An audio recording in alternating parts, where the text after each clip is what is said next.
would you think if they did a Destiny 3 that was actually like a prequel? Like a Dark Age type thing? Yeah. Like where basically we're running into Shin Malphur and those guys. We got to see the battle. Eventually we're going to hit this is any video game out there. Eventually you hit a wall where it's like, well, what are you going to do after this? Like, because you can only kill so many gods before you become right. It becomes dull. Yeah. I wouldn't be surprised. I know they kind of did that route with Halo. Yeah. They did ODST. They did the ODST thing, and then they did Halo Reach, which ignoring the tantrum that was Reach from Bungie's perspective, it was a decent game. But like with ODST especially, that was kind of exactly what they did. Was they were like, oh well, you can only be a god slayer for so often before let's do regular people. And like I remember playing ODST and being like, the fuck is going on? Like, you should die faster than this. Like, why are you not doing? And they're like, oh yeah, that's because I'm not a Spartan. That's right, I'm a regular person now. So like, I think like what I would be actually more interested in is, and I don't know, I don't see them ever doing this, but like if they really wanted to double down on like RPG stuff, is like actually letting people try to do something like a civilian in the last city. Oh, that'd be awesome. Like I think that would be really cool. You can aspire to be a guardian. Yeah, especially like doing something like part of the militia or something like that. Like, because that would be, I think, in my opinion, that would be a lot more interesting for me. Actually, we have a ton that's in the cards and in the entries. It's not all coherent, admittedly, but I think that a lot of people would be really keen to see like, cyberpunk-esque Last City. Like kind of like opening up the Last City and being like, okay, and it would also be another thing where you do like the MMO thing, where it would make perfect sense because we have civilians, so everyone's their own civilian. Like it'd just be, to me, if you're going to do it, but that would require a significant doubling down on like MMO RPG-esque systems that I don't know if they have access to, because that would be an extremely expensive project. Guardian down.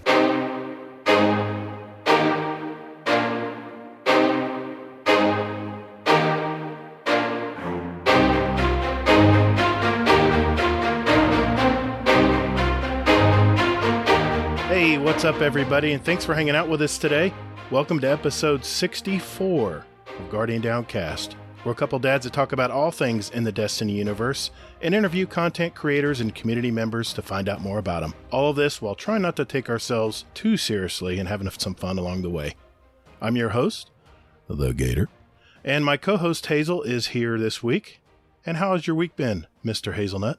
Oh man, it's been pretty good. Got to troll a couple people today, or not today, but this week in Discord in between working. Caused Chris3711 to leave the Discord. I saw that. Yeah, I felt awful. I felt like I cursed at Mother Teresa. Yeah, luckily he came back. I appreciate you, buddy. And yeah, pretty much just that, man. What about you? It's been a great week, man. Gosh, fall. We were getting our little fall weather here in Florida, and it was 80 degrees today. It was 78 yesterday. It's like 60s at night. I'm like, man, this is why I live here. It really is. And then it's going to be 90 next week, so don't worry. Yeah, it's been a good week. It's been a good week. Starting to get that taste of fall. Well, good deal. We have a very special guest this week. He's the founder and co-host of the Focus Fire Chat podcast, the Lore Network, which is thelorenetwork.com, a big Destiny lore guy, and we're looking forward to knowing more about him. Our friend of the show, Mr. BlueCrew86. How you been, sir? Pretty good. Keeping sane with everything going on right now out in the world, which is a feat. It's getting more difficult every day, it seems. Yeah, I hear you, man. Yeah. You are a busy guy. I found that out this week. Well, hey guys, just a quick overview of tonight's show. First, we're going to hear Blue's story and his journey building a fantastic lore community. Hazel's going to go over the TWAB for the 17th week of Season of Arrivals. But hey, I'm actually getting back into Destiny for the first time in God knows how long, maybe a month. So Good. Yeah. Good to hear, buddy. yeah, figure I've got nothing else to do. And apparently I was off last week. It is now T-minus 5 weeks, gang, till Beyond Light. So 5 weeks. All right, there it is. We might have a little lore question and answer session tonight with Blue. I'm looking so forward to that. And finally, we'll answer questions from our community and add 2 songs each to our award-winning Guardian Downcast show playlist on Spotify and iTunes. Everyone ready to go? Yeah. All right. So. Let's do it.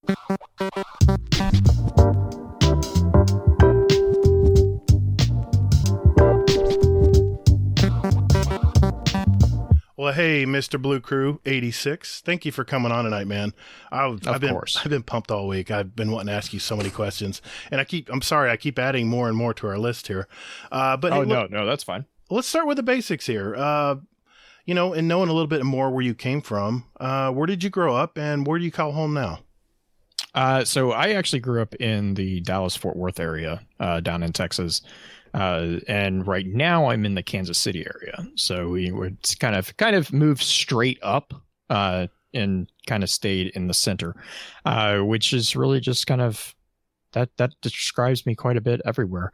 So yeah, growing up, it was, we grew up, our family had a ranch down in the Dallas area. We raised horses and some cows. Not really. We didn't really stick with the cows, but yeah, that was pretty much all the way through high school. Went to college down there, with in the Irving area, actually, which is just south of Dallas. It's where, if you are familiar with that at all, it's where the old Cowboys Stadium used to be.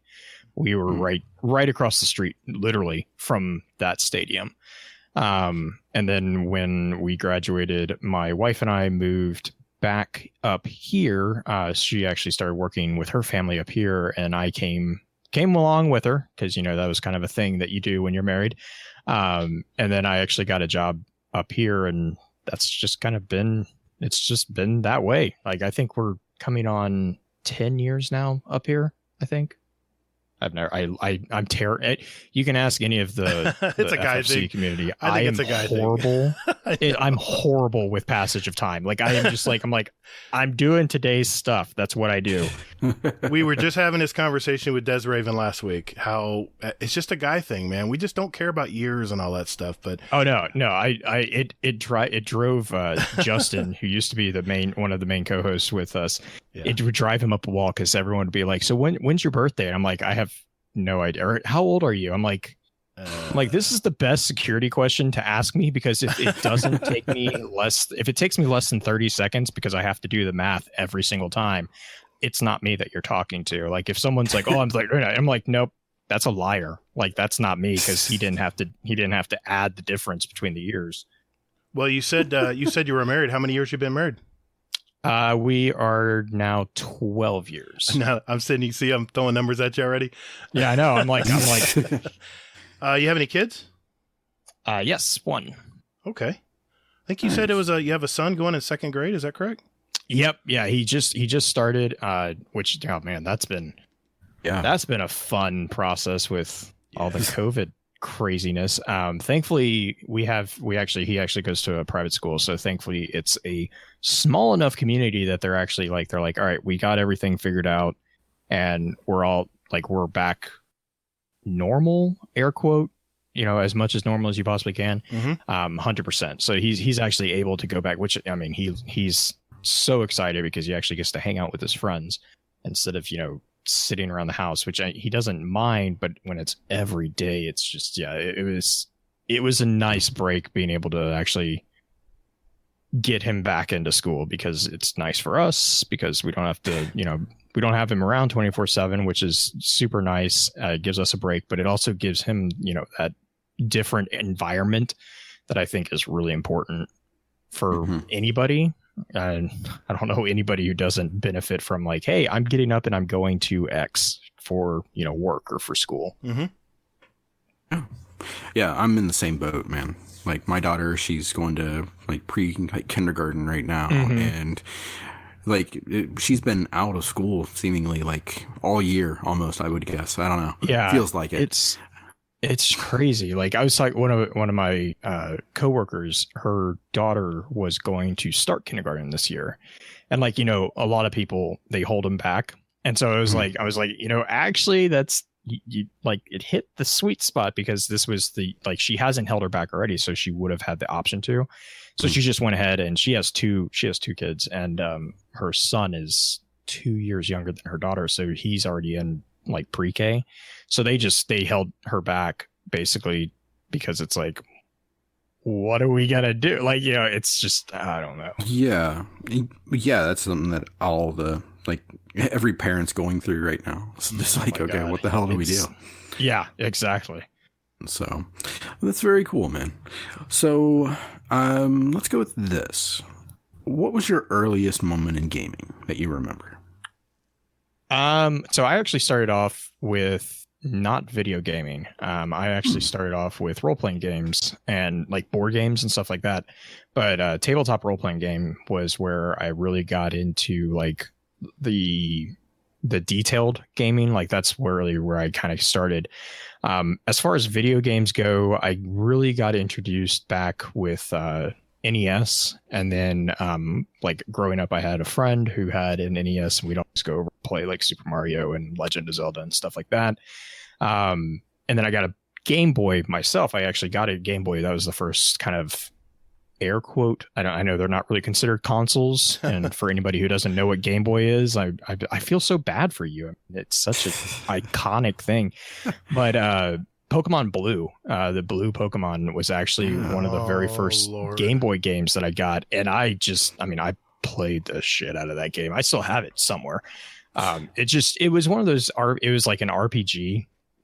Air quote around the RPG, because it really wasn't, but it was like it was that concept that it was very basic, and you actually saw like a return of like, if you spent a lot of time doing X, you actually got a benefit from it, which was like, for me, it was like, oh, this is so nice. Like I actually get better, like, as you invest time in it. Whereas some like Super Mario and stuff like that, you would get better after you spent time, but it was still that that reaction time was very important. The strategy games were just so much more my speed. So like Final Fantasy Tactics was another one that I absolutely love. I'm ecstatic when they brought it to Game Boy Advance. That was another one that I just played. I mean, hours and hours into that game. And then in role-playing games, like tabletop role-playing games, Dungeons and Dragons, White Wolf.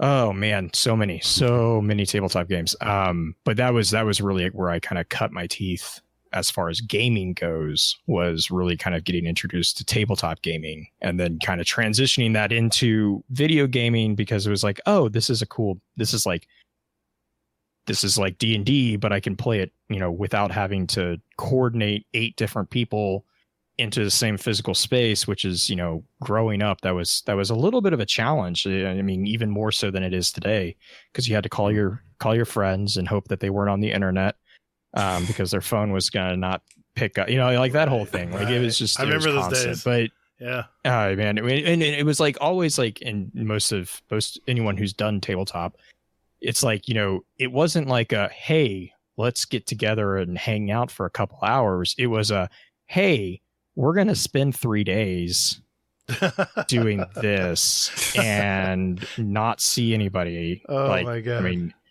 so like we had, it was best time ever. And we went through, like Star Wars RPG, you had D&D, you had Slay Industries, White Wolf. We went through the whole gamut of White Wolf games, Exalted, Wheel of Time. Like, we tried everything, and it was just a absolute blast. Hey, Hazel, Zan would be eating this up right now. Zan's all in. Yeah, exactly.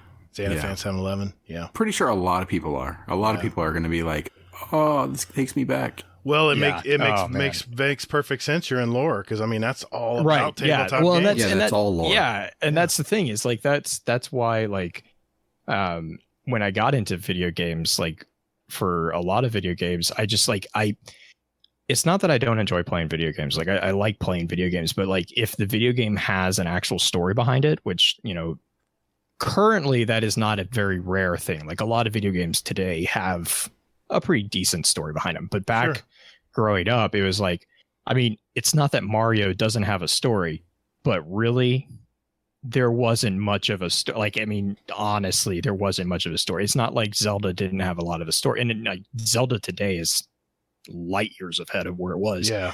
But like, you know, Legend of Zelda Link's Awakening, it was like there was a story, but it you didn't have to pay like super close attention. Like it was like you're a dude, you get a sword and you're chasing after a big pig. Like that was pretty much Zelda. Yeah, makes sense. And so like when I did find games that were, you know, like you scratch at it a little bit and you're like, wait, hang on. What's this? Like, what's this thing? And you turn over a rock and you're like, what is this nonsense?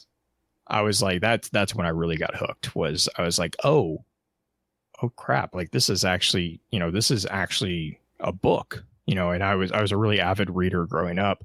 I still am.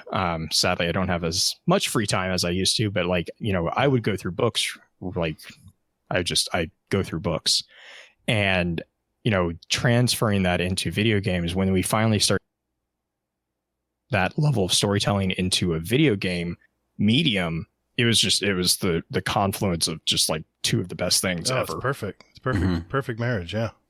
Oh, well, exactly. You said in your podcast, I think I'm trying to remember where I heard it, but you said you were on call 24/7. What do you do for a living? What do you do to pay the bills? So I'm trying to think of the simplest way to. Because I got my guess. We should have had a bet, Hazel. We should have.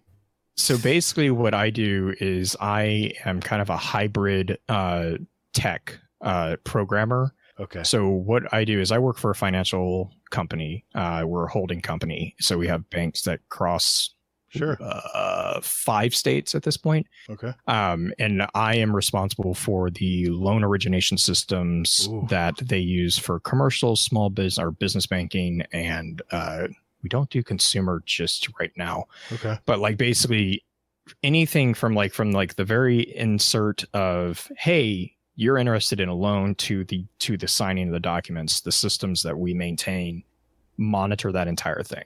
Would you say you're in security too, or is that in networking, or is it just that origination? Yes. I mean, like, the answer to all those questions is going to be yes. Because we have to have our fingers in all of those pies. I can see that.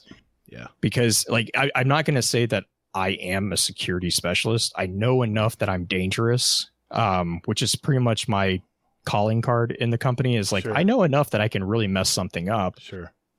And I might be able to fix it. Probably not, but I will know how it broke. Like I will know who I need to get involved to fix it. Gotcha. But Lo, my particular position is I basically program all the behind the scenes workflows that go into those systems. So we have to we're constantly like on call with different business units because we have to be like, okay, what's your best practice? Okay, now what's your actual practice? Like, how can we get the efficiencies increased, you know, here? So, and then also obviously with everything as it is today with digital, it's getting all that data into into reports that are actually digestible. So like I joke about this all the time with Green. I look at data and when I look at data, I just prefer giant spreadsheets. Like I look at spreadsheets and that is where I feel comfortable. I know that 90% of people out there, like they hate seeing things that I like seeing, which is why I have Green, because I send her the stuff and I'm like, does this make sense to normal people? Right. Because it makes perfect sense to me, which means it probably doesn't make any sense to anybody else. I was going to say, she probably does not like spreadsheets. Yeah. No. I mean, she does, but she definitely knows, like, she's like, no, don't do that. That's stupid. Right. So like I have a running Rolodex of every single light bearer that we have knowledge of in Destiny. Oh my gosh. I mean, it's like a giant spreadsheet. It literally is a giant spreadsheet. Wait a minute. Like, does your mind ever stop? Your mind must never sleep. That's why I don't sleep. Green warned me of this. She warned me. I don't like, it's one of those things where it's like, I've tried to explain to people that they're like, well, just take a vacation. I'm like, you don't understand. Vacation is actually hell for me. Yeah, I bet. Because like my brain doesn't get the idea of like, hey, you should stop. No, that's not how it works. Right. Like, no.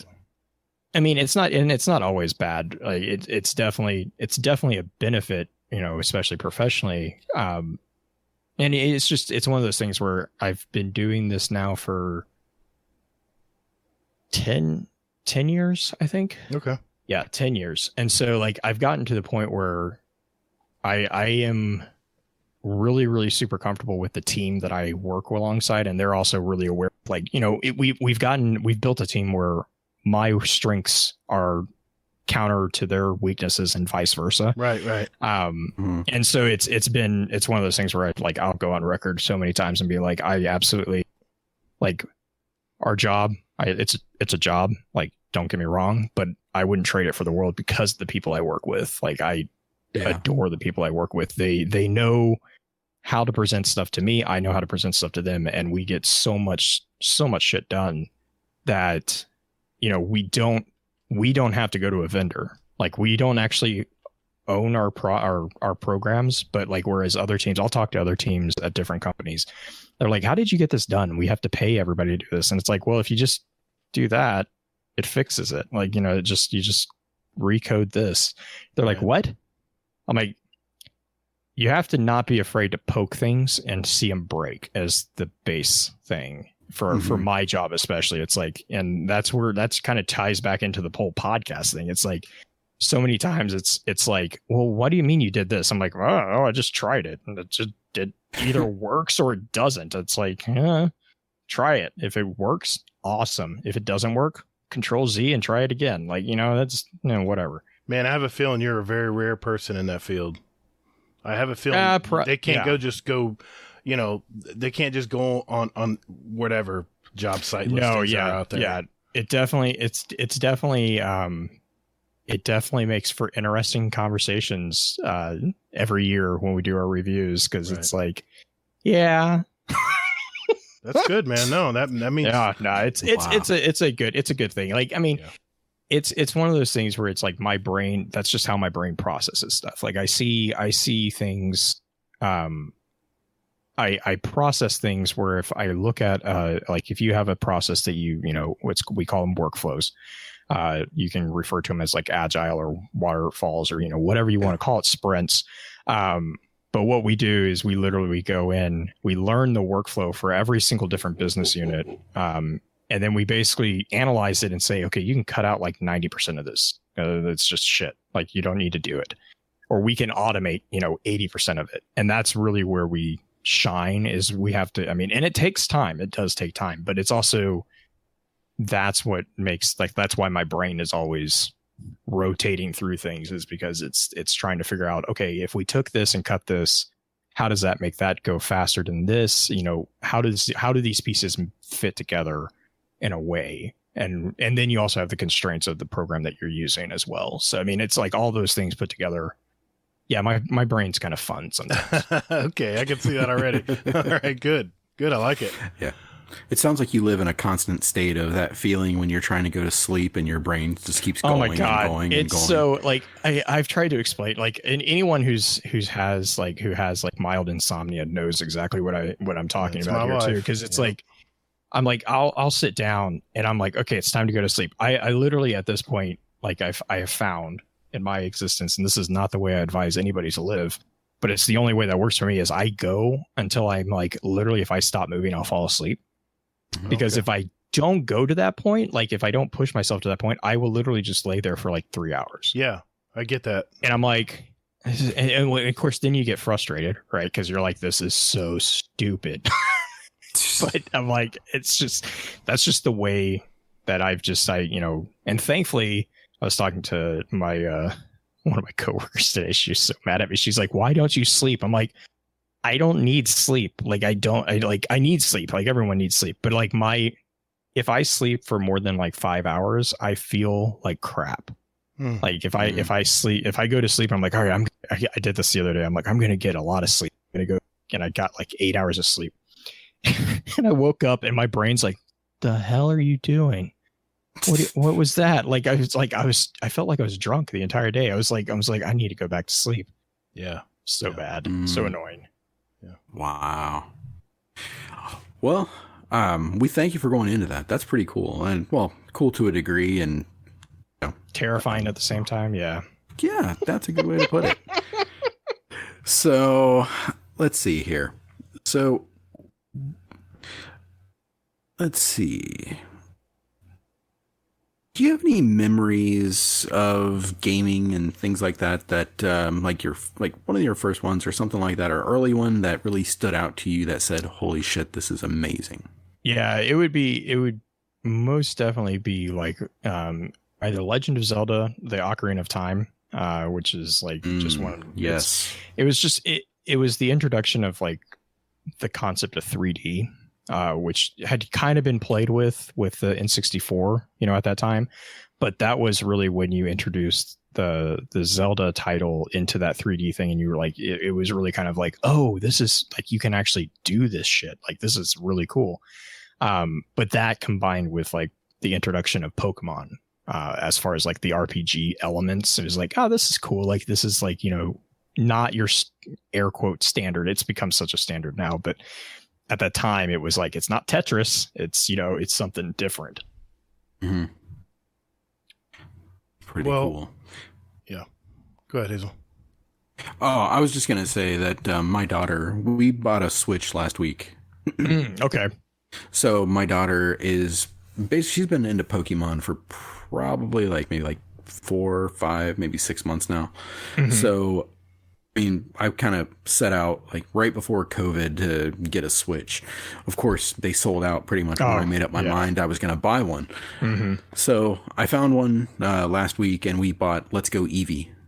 And I don't know if you've played any of the new Pokemon games. I have not. They look so much more complicated than I remember.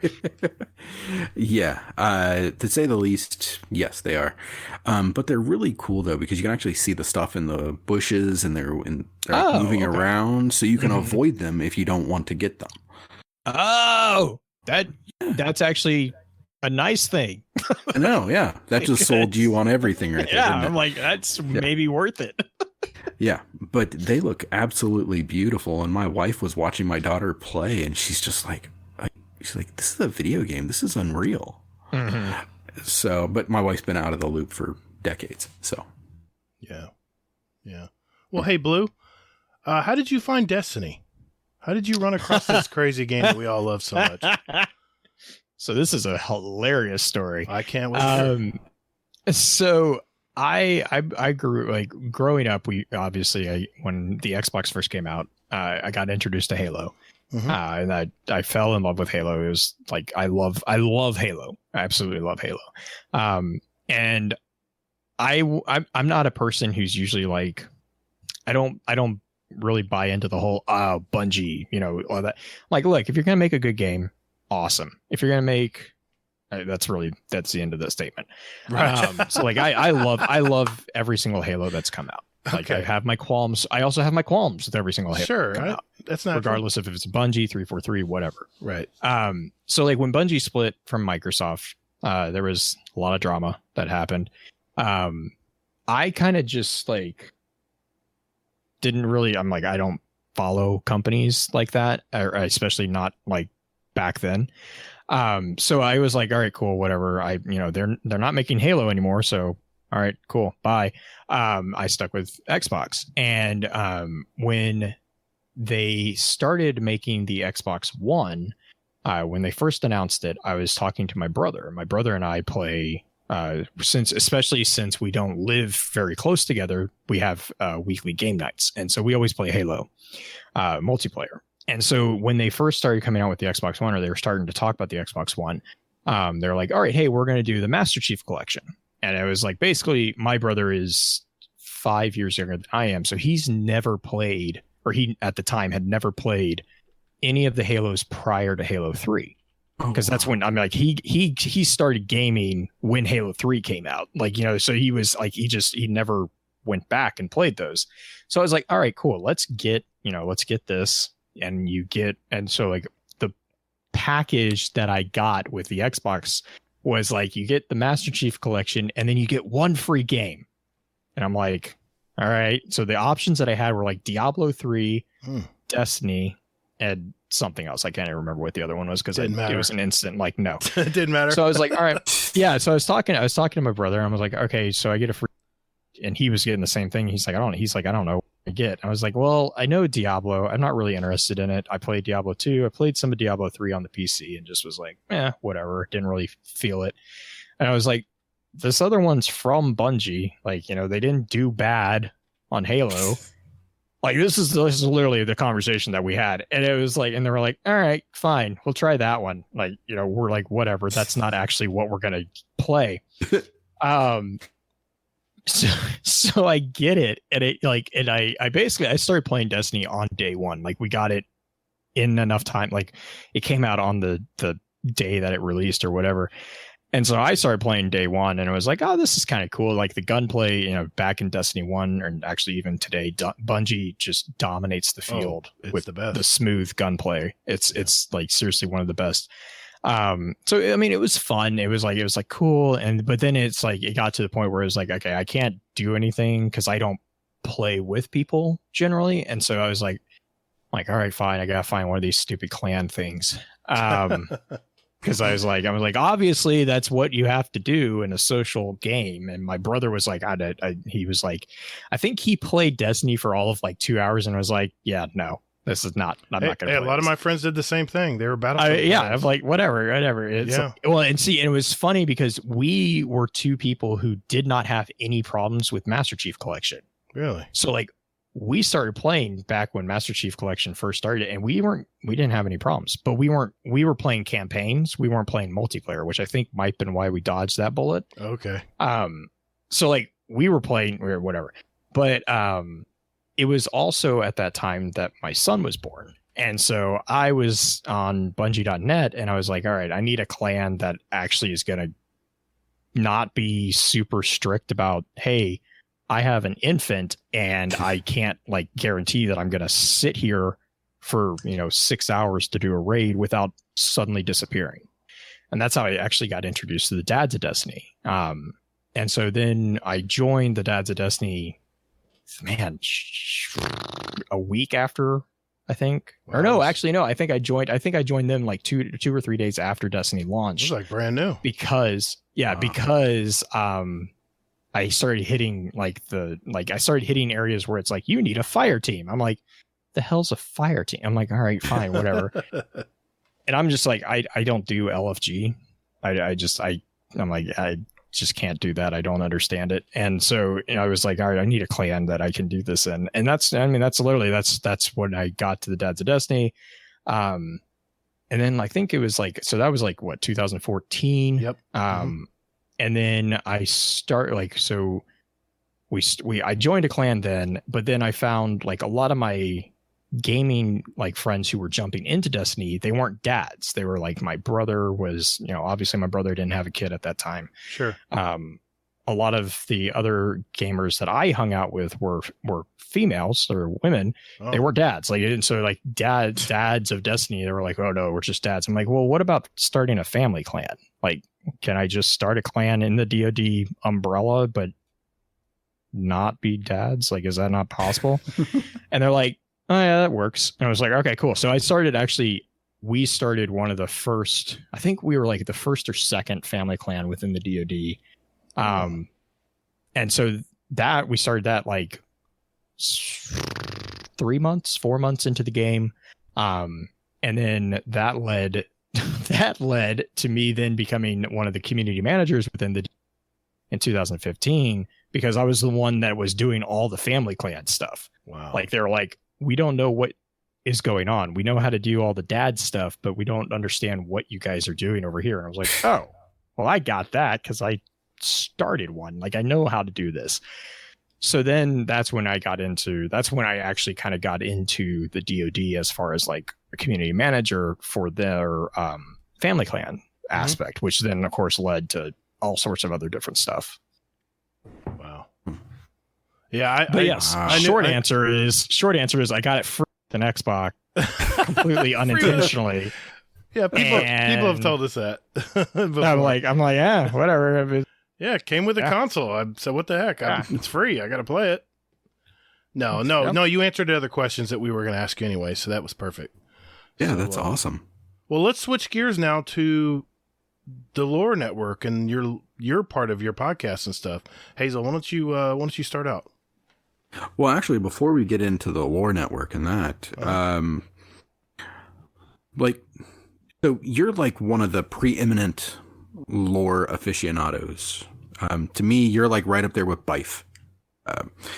And I won't tell him you said that. Actually, I will, because it's so funny. All right. Anyways, continue. I challenge Bife to come on our show and explain why. There we go. But I do, though. I mean, I view you as being right there, I mean, side by side with him.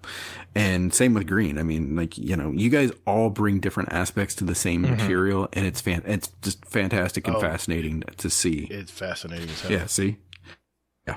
And what was it about lore that hooked you? Was there a particular card? Was there something that just for Destiny? Yeah, that hooked you and said like I'm gonna actually do like all this stuff with this. Man, I honestly don't really have a really good answer to that. Like, I think the thing for me that always was like an interesting component was the dichotomy of like the illusion of it being like we're good versus evil. Like, I always am like, I roll my eyes at that, because it's like, this is such a trope. Like, just don't stop. Just stop. But like when you started like actually scratching the surface of that particular kind of sentiment, like Destiny is like, oh no, we're light and dark. We're not good and evil. And it was like, wait, hang on.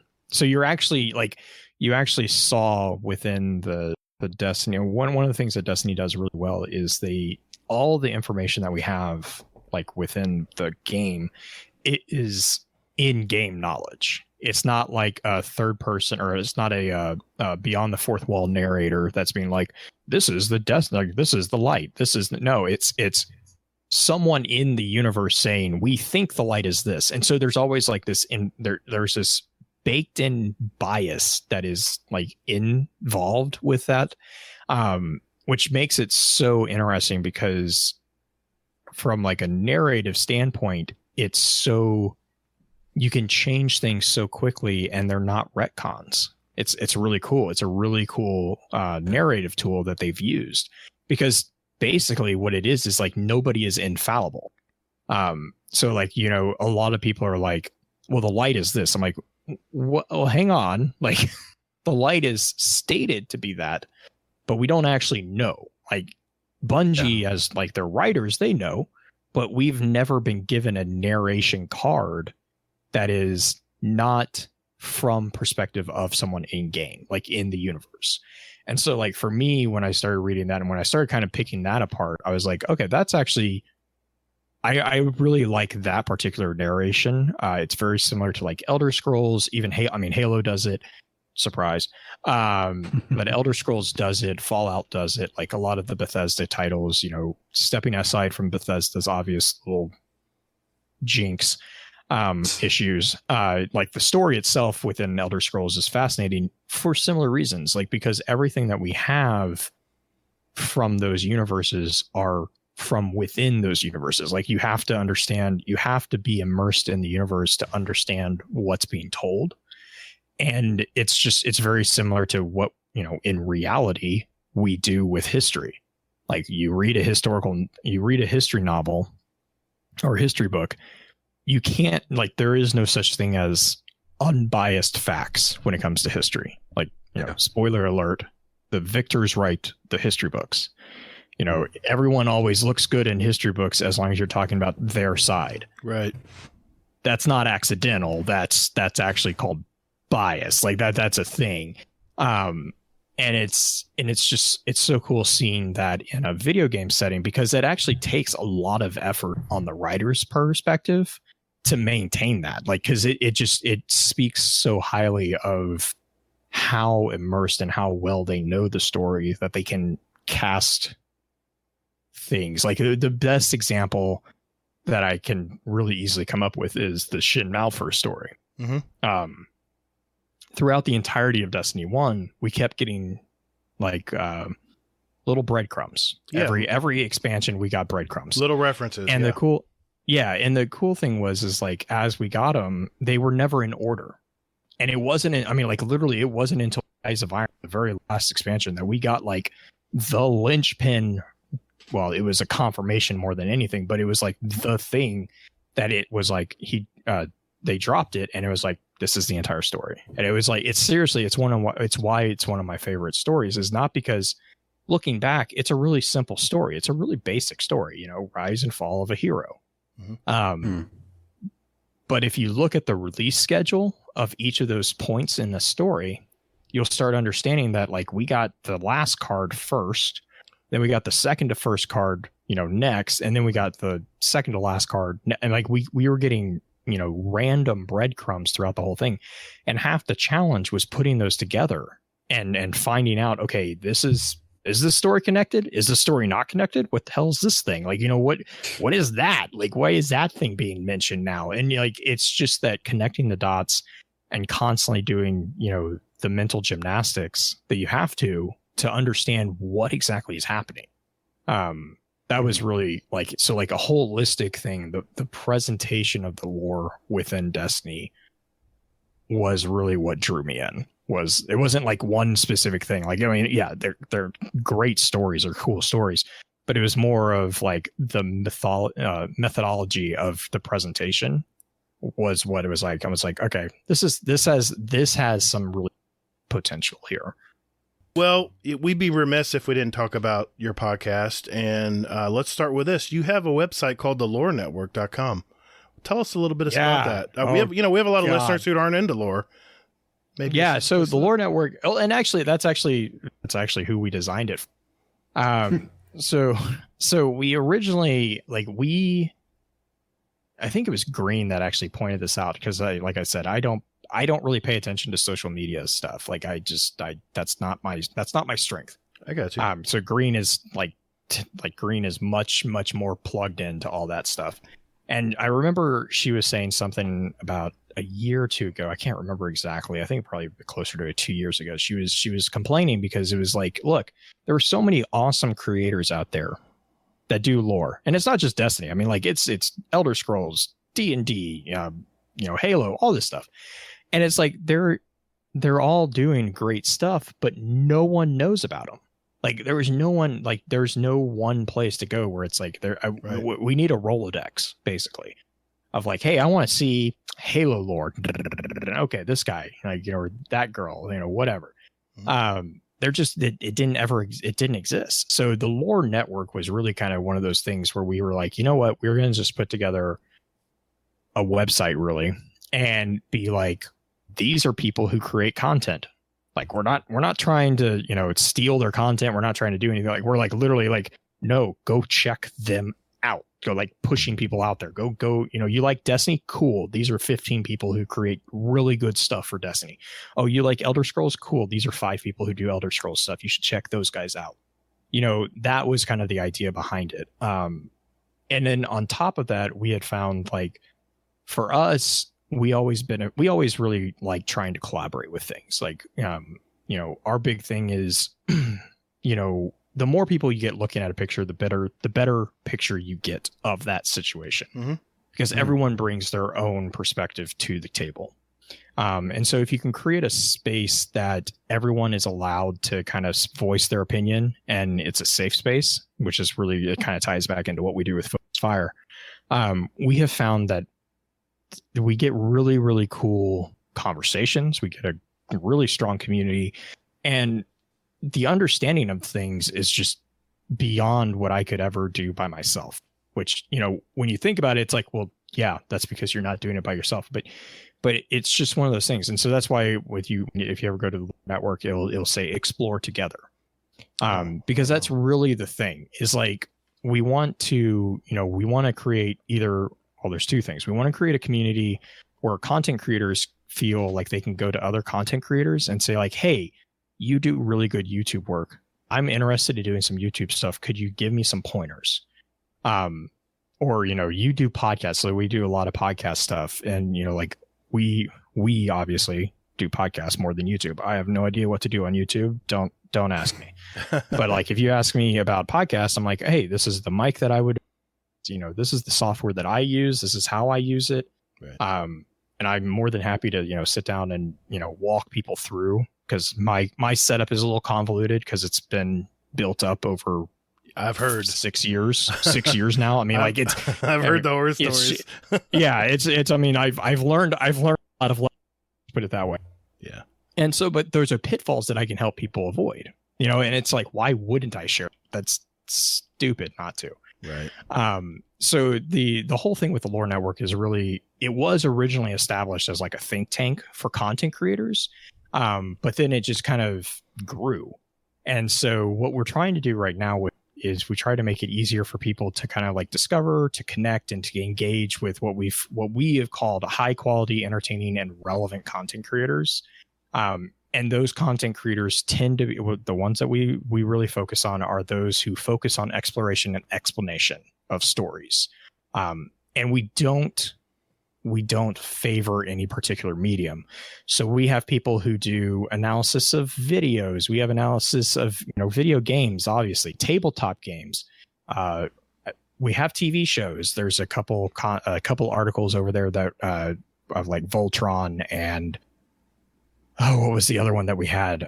There was a couple of movies that I know. Josh, Infomage is a good friend of mine. He did psychoanalytical analysis of like Annihilation, Contact, of all these different stuff. It was really cool to read. Yeah.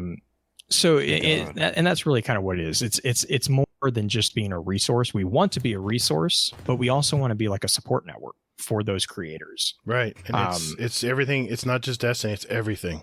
It's all kinds of games. I love it. Yeah. We currently have Destiny, Elder Scrolls, Fallout. That is amazing. Cyberpunk. Yeah, there's no lore in any of that. Oh, God, man, Cyberpunk's insane. Oh man. God, what else do we have? We have Elder Scrolls, Dungeons and Dragons. That was the other one. Dungeons and Dragons, Fallout, Cyberpunk, Destiny. Destiny. I mean, Destiny is definitely the more robust area because that's where we're coming from. So we have a lot of our friends are Destiny lore. So it's right. But we do have a few others that I mean, like seriously, if you're interested in Cyberpunk, we have a couple channels. I know Wally or Sir Wallen, he does YouTube Cyberpunk videos, and then Cyberpunk Lorecast with the Robots Radio. We have their stuff all linked. And so really what we do is we have it as you go to the site, you'll see like a link that says podcast, and you click on that and it'll tell you, do you want general lore? Do you want Destiny lore? What do you want? And then it'll open up a page and it's like, this is all the information you got. Here's where you can go to subscribe. Here's where you can go to find more stuff on them. Here's, give them a review. That was the other thing that we try to help with, is because podcasts, and especially podcasts, iTunes are the lifeblood of podcasts. Mm-hmm. Wow. Sorry, I'm looking at the Lore Network. It's overwhelming. I know. It's a lot of stuff. Well, it's amazing what you guys have done with that. Yeah, exactly. I mean, I was just looking at the articles about like movies and that. Mm-hmm. And, yeah, there's some fun ones. There were some fun ones to do. I think, and Infomage is the one that you'll probably notice has done like a ton of them. But his most recent one was Beauty and the Beast, which is just, it's hilarious. Like I love his sense of humor, first off, but like he does a really good job of like, so he and I went to college together, and we both have psychology degrees. So that's where his expertise actually is he does psychoanalytical analysis of like modern things. His thesis was about comics and how that was representative of different tropes within the society. And so like he basically takes that and he looks at, I mean, he does like Reign Over Me. He does Picard. I know he did Invisible Man. Oh man, that's great. Yeah, Fringe was another one that he really liked. So great, yeah, too. it's yeah. So there's a lot of different things that he has done that, again, his sense of humor, and it's just so easy to read his stuff. He's an amazing writer. And you have that weekly, is it weekly, the lore roundup? Yeah, yeah. So we do a weekly lore roundup. We put it on the website, but we publish it over on Twitter as well. It's every Wednesday. We do all the week's podcast episodes that have come out. Okay. And then every Friday we do a review of the YouTube videos from the members of the Lore Network. So it's just kind of like a one stop, go to this page and this is what came out last week. Yeah, it was really nice. I was listening to Mylan games, or watching Mylan games, I should say. Yeah, it's amazing. The lore, this whole lore network you have put together, it's just amazing. But yeah, exactly. I mean, it's like a rabbit hole. I was just looking at some of it, and I'm so just easy. like, wow, I need to stop looking at this right now because it's not like I'm doing anything important like a podcast. So anyway, all right. Well, I thank you for my new rabbit hole. I look forward to diving in and keeping up to date on this all the time. And I mean, and it's one of those things where this thing has gone through so many. I always, as soon as I introduce people, I'm like, tell me if I need to change anything. Cause I'm like, cause that's the thing is like, we create this to help people find stuff. So, we want it to be user friendly. right. So yeah, definitely anyone who's listening who wants to jump in and weigh in on that, just message us. There's a contact on the website. It goes right to my inbox.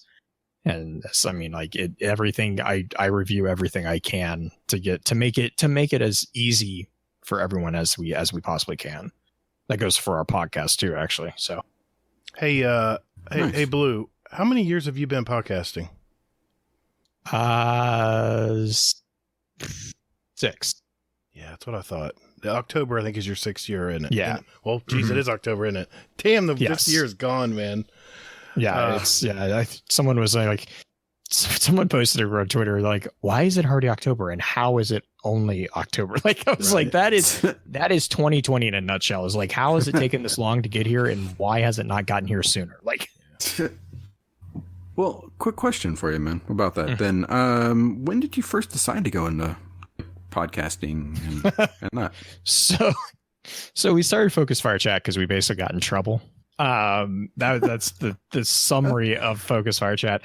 When I first joined the DoD and I first started as a community manager, that was around the time that we actually I just naturally I'll just read all the stuff that we have access to. And so in the chat, we had people who were like, what is going on with this? And so I'd start explaining stuff. And the DoD was like, this is for admin stuff. Stop talking about that. And I was like, but they asked it. They're like, go away. And I was like, fine, we'll start our own chat. And so that's literally how Focus Fire got kind of born, was like, we're like, fine, we're going to go get our own chat room. And we started a server on Band back in the day.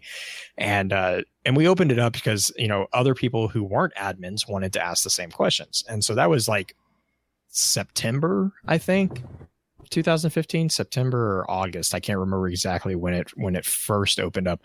But then what happened is we had such an influx of people. It was insane. We couldn't keep up with it because it was like 3 of us. And I was like, I don't know what to this is way too many people yelling. So we started doing, we're like, let's focus the madness a little bit. And which is where the name came from. And we're like, we're going to do a topic a week. Like that's what we're going to do.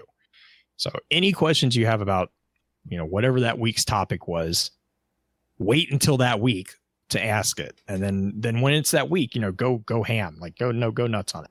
So then what happened was everyone was like, well, this is all dads. So these are guys who are like, we can't be in here 24/7.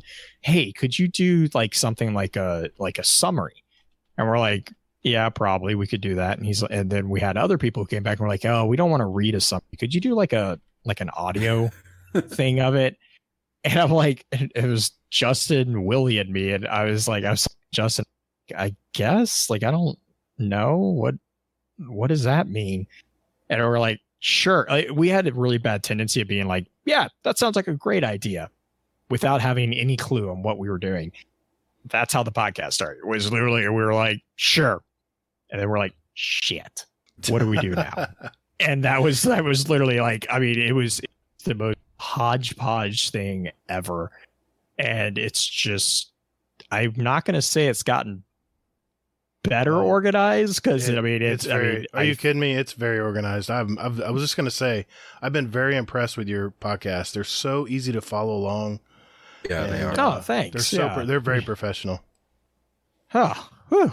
Yeah, you're good, man. You're good. Oh, yeah, like we're the aficionados.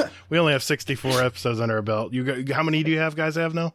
I think like actual like episodes, like we're on episode 218. Okay. Yeah. This weekend will be 218, but then you have to realize we split a lot of those in two. So I think I just did it. I know. I think I know the number. Asking us metrics. It's like 417 or 418. Isn't that crazy, Hazel? Wow. He's been doing a long time. And that was the other thing is like the other day I was sitting there. Oh no, Green posted something the other day. She's like, I've worked on Focus Fire for this many hours and I'm not going to even ask Blue. And she tagged me in it. I was like, oh, this is a challenge. I figured out, I'm like, this is depressing. I've worked on this podcast for 9,500 hours. Like, yeah, it's a labor ridiculous. Of love. It's a labor of love. Yeah, it is. Yeah. It is. And you were talking about burnout on your last. Yes. It was such good information on that one. It was Truth. You need to listen to this, buddy. He's got a podcast now. He's starting up. But okay, I tell you what. Let's ask 2 more questions about your podcast because I have some I need to have answered here, and then we'll get into our signature questions. I want to know how you mentioned Green Eyed Music Lover. How did you originally meet Green? Shit. No pressure. Green's probably gonna listen to this. Yeah, no. It's so we started off.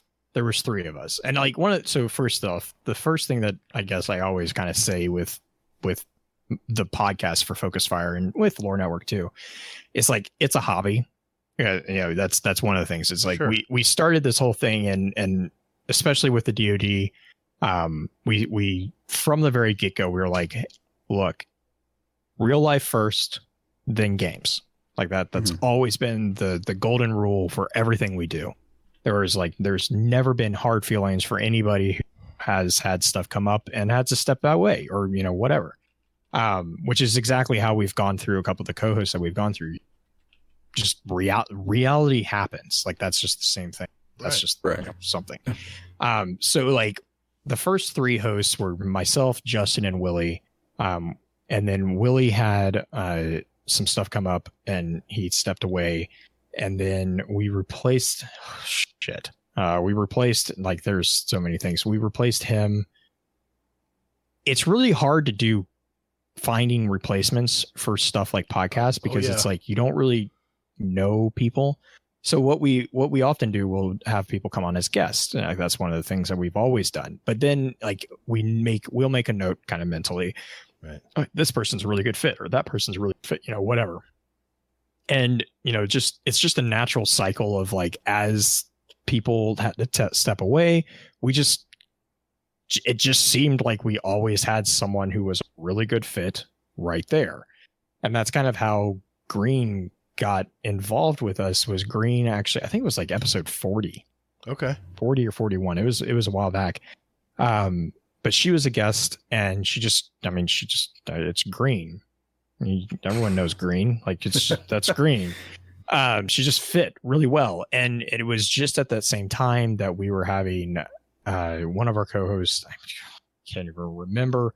I feel terrible because I just feel terrible. You've got 400 episodes, guys. Come on. Yeah. It's okay. Oh my God. It's happened. But it was like they were having to step back. Sure. It happens. So we had an opening. Yeah. And it was just, again, it was just like timing just worked. Right. That's kind of the thing. And so, that's really how we got to know Green. Is Green kind of reached out and was like, hey, do you guys, most people who guest on us are, well, Green has a very formal process now of like, she puts out a call and she's like, who wants to guest? Which is like way more than I ever did. I was just like, I don't freaking know what's happening half the time. I think she said she does it 6 months in advance. I'm like, wow. That's God. And it's like, I remember when she did it the first time and I was like, that's going to be cute. Like, I'm not going to tell you that it's not going to work, but whatever. Right. And then she came back like, I mean, it was like, it wasn't even a day. Like, it was ridiculous. Wow. She's like, okay, well, we're done. And I'm like, what do you mean we're done? She's like, oh, we have guests booked out for like 6 months. I was like, that is crazy. What did you do? What is them? There's a lot of people who want to talk about lore. Well, but that's that's the thing. It's like it's great. I mean, I absolutely. But she does so much. But yeah, so I mean, she guested on one episode, and it was a amazing fit with everyone, and it just stuck. Shit, that's a story she gave me. I was just verifying. Woo! I was just verifying. Passed. On the pass-fail scale, I passed. Yes. Yeah. There you go. Yeah. You did miss this part about the big pile of cash that she gave you, but come on, Hazel. Right. We don't talk money for here. The website. Come on, man. We don't talk money. Sorry there. All right. So, not really one of the questions that's on here, but something that we always like ask of other podcasts and things like that is, have you had any like issues or like missed episodes? Yes. I like the immediate answer. That didn't take long, did it? No. Yes. Like I said, lessons learned. Yeah. Sorry. No, that's Continue. Funny. No. Anything funny or memorable that you would feel like sharing?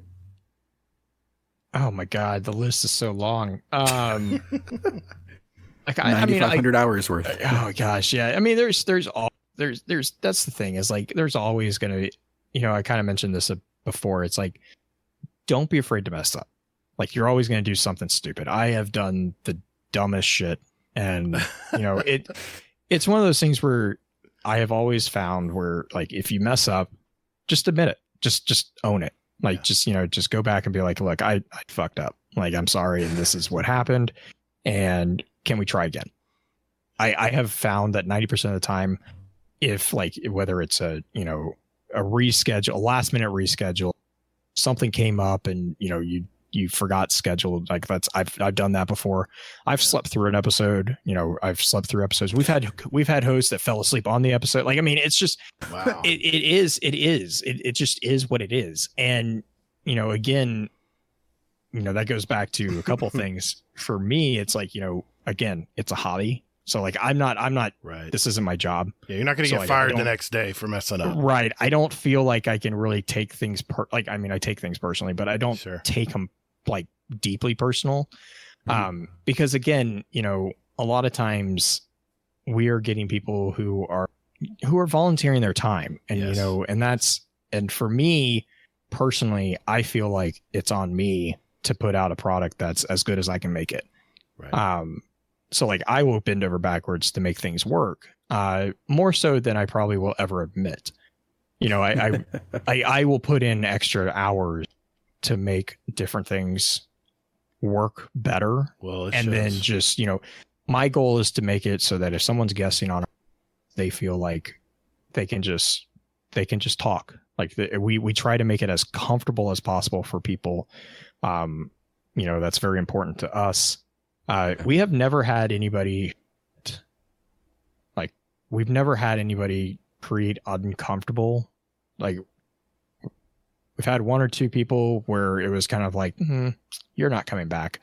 But that's, again, out of 400 episodes, having 2 or 3 episodes that was that's pretty good. I've heard horror stories from podcasts, and it's just like, and we don't vet people. Like, I know other podcasts, they're like, you have to do this, you have to answer these questions. Well, I'm like, no. Oh, wow. I ask you to show up. I ask you to show up and please be nice. I'm just thrilled if people say yes. Yeah, I'm like, I just don't curse, or if you do, keep it where it's not like easy to 50. Edit. Yeah, I'm like, whatever. But I mean, it. So like we've been exceptionally low, and it's just, I don't know, like all the things that are just really stupid. Like it's just like I had to scrap an entire episode because my mic was shit, or like when we first started, and it picked up some conversation in the background that I'm not allowed to talk about. That's crazy. And it was just like, I'm like, I will never let that person live it down. Yeah. But so there's an entire episode that doesn't exist. Wow. It exists, but it's doesn't exist. Yeah. It's in the archives. And it's just, it cracks me up every time I look at my files. I'm like, that's still there. Have you ever been up late at night moving files around and you accidentally delete them? Yes. And then you panic. And never happened to me, thank though. God. Thank God I have it on like 4 different externals in a cloud drive, because I'm like, well, that's gone. Oh man, I panicked when I did that. But yeah, no, I mean, it's anybody who tells you that they've been doing content creation for longer than like a day, right? And then say, no, we've never messed up is, in my opinion, just lying. Sure.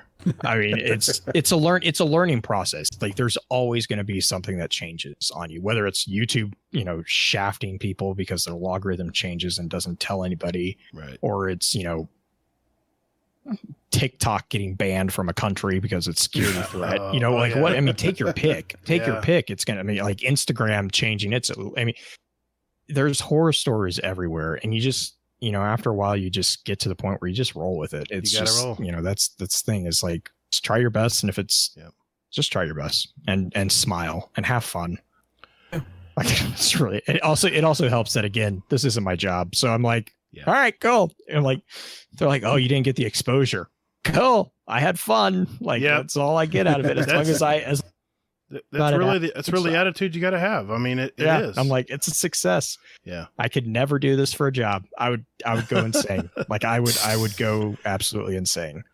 All right. Well, we've got some signature questions here that we ask all our guests, and I'm going to start with the first one, Hazel.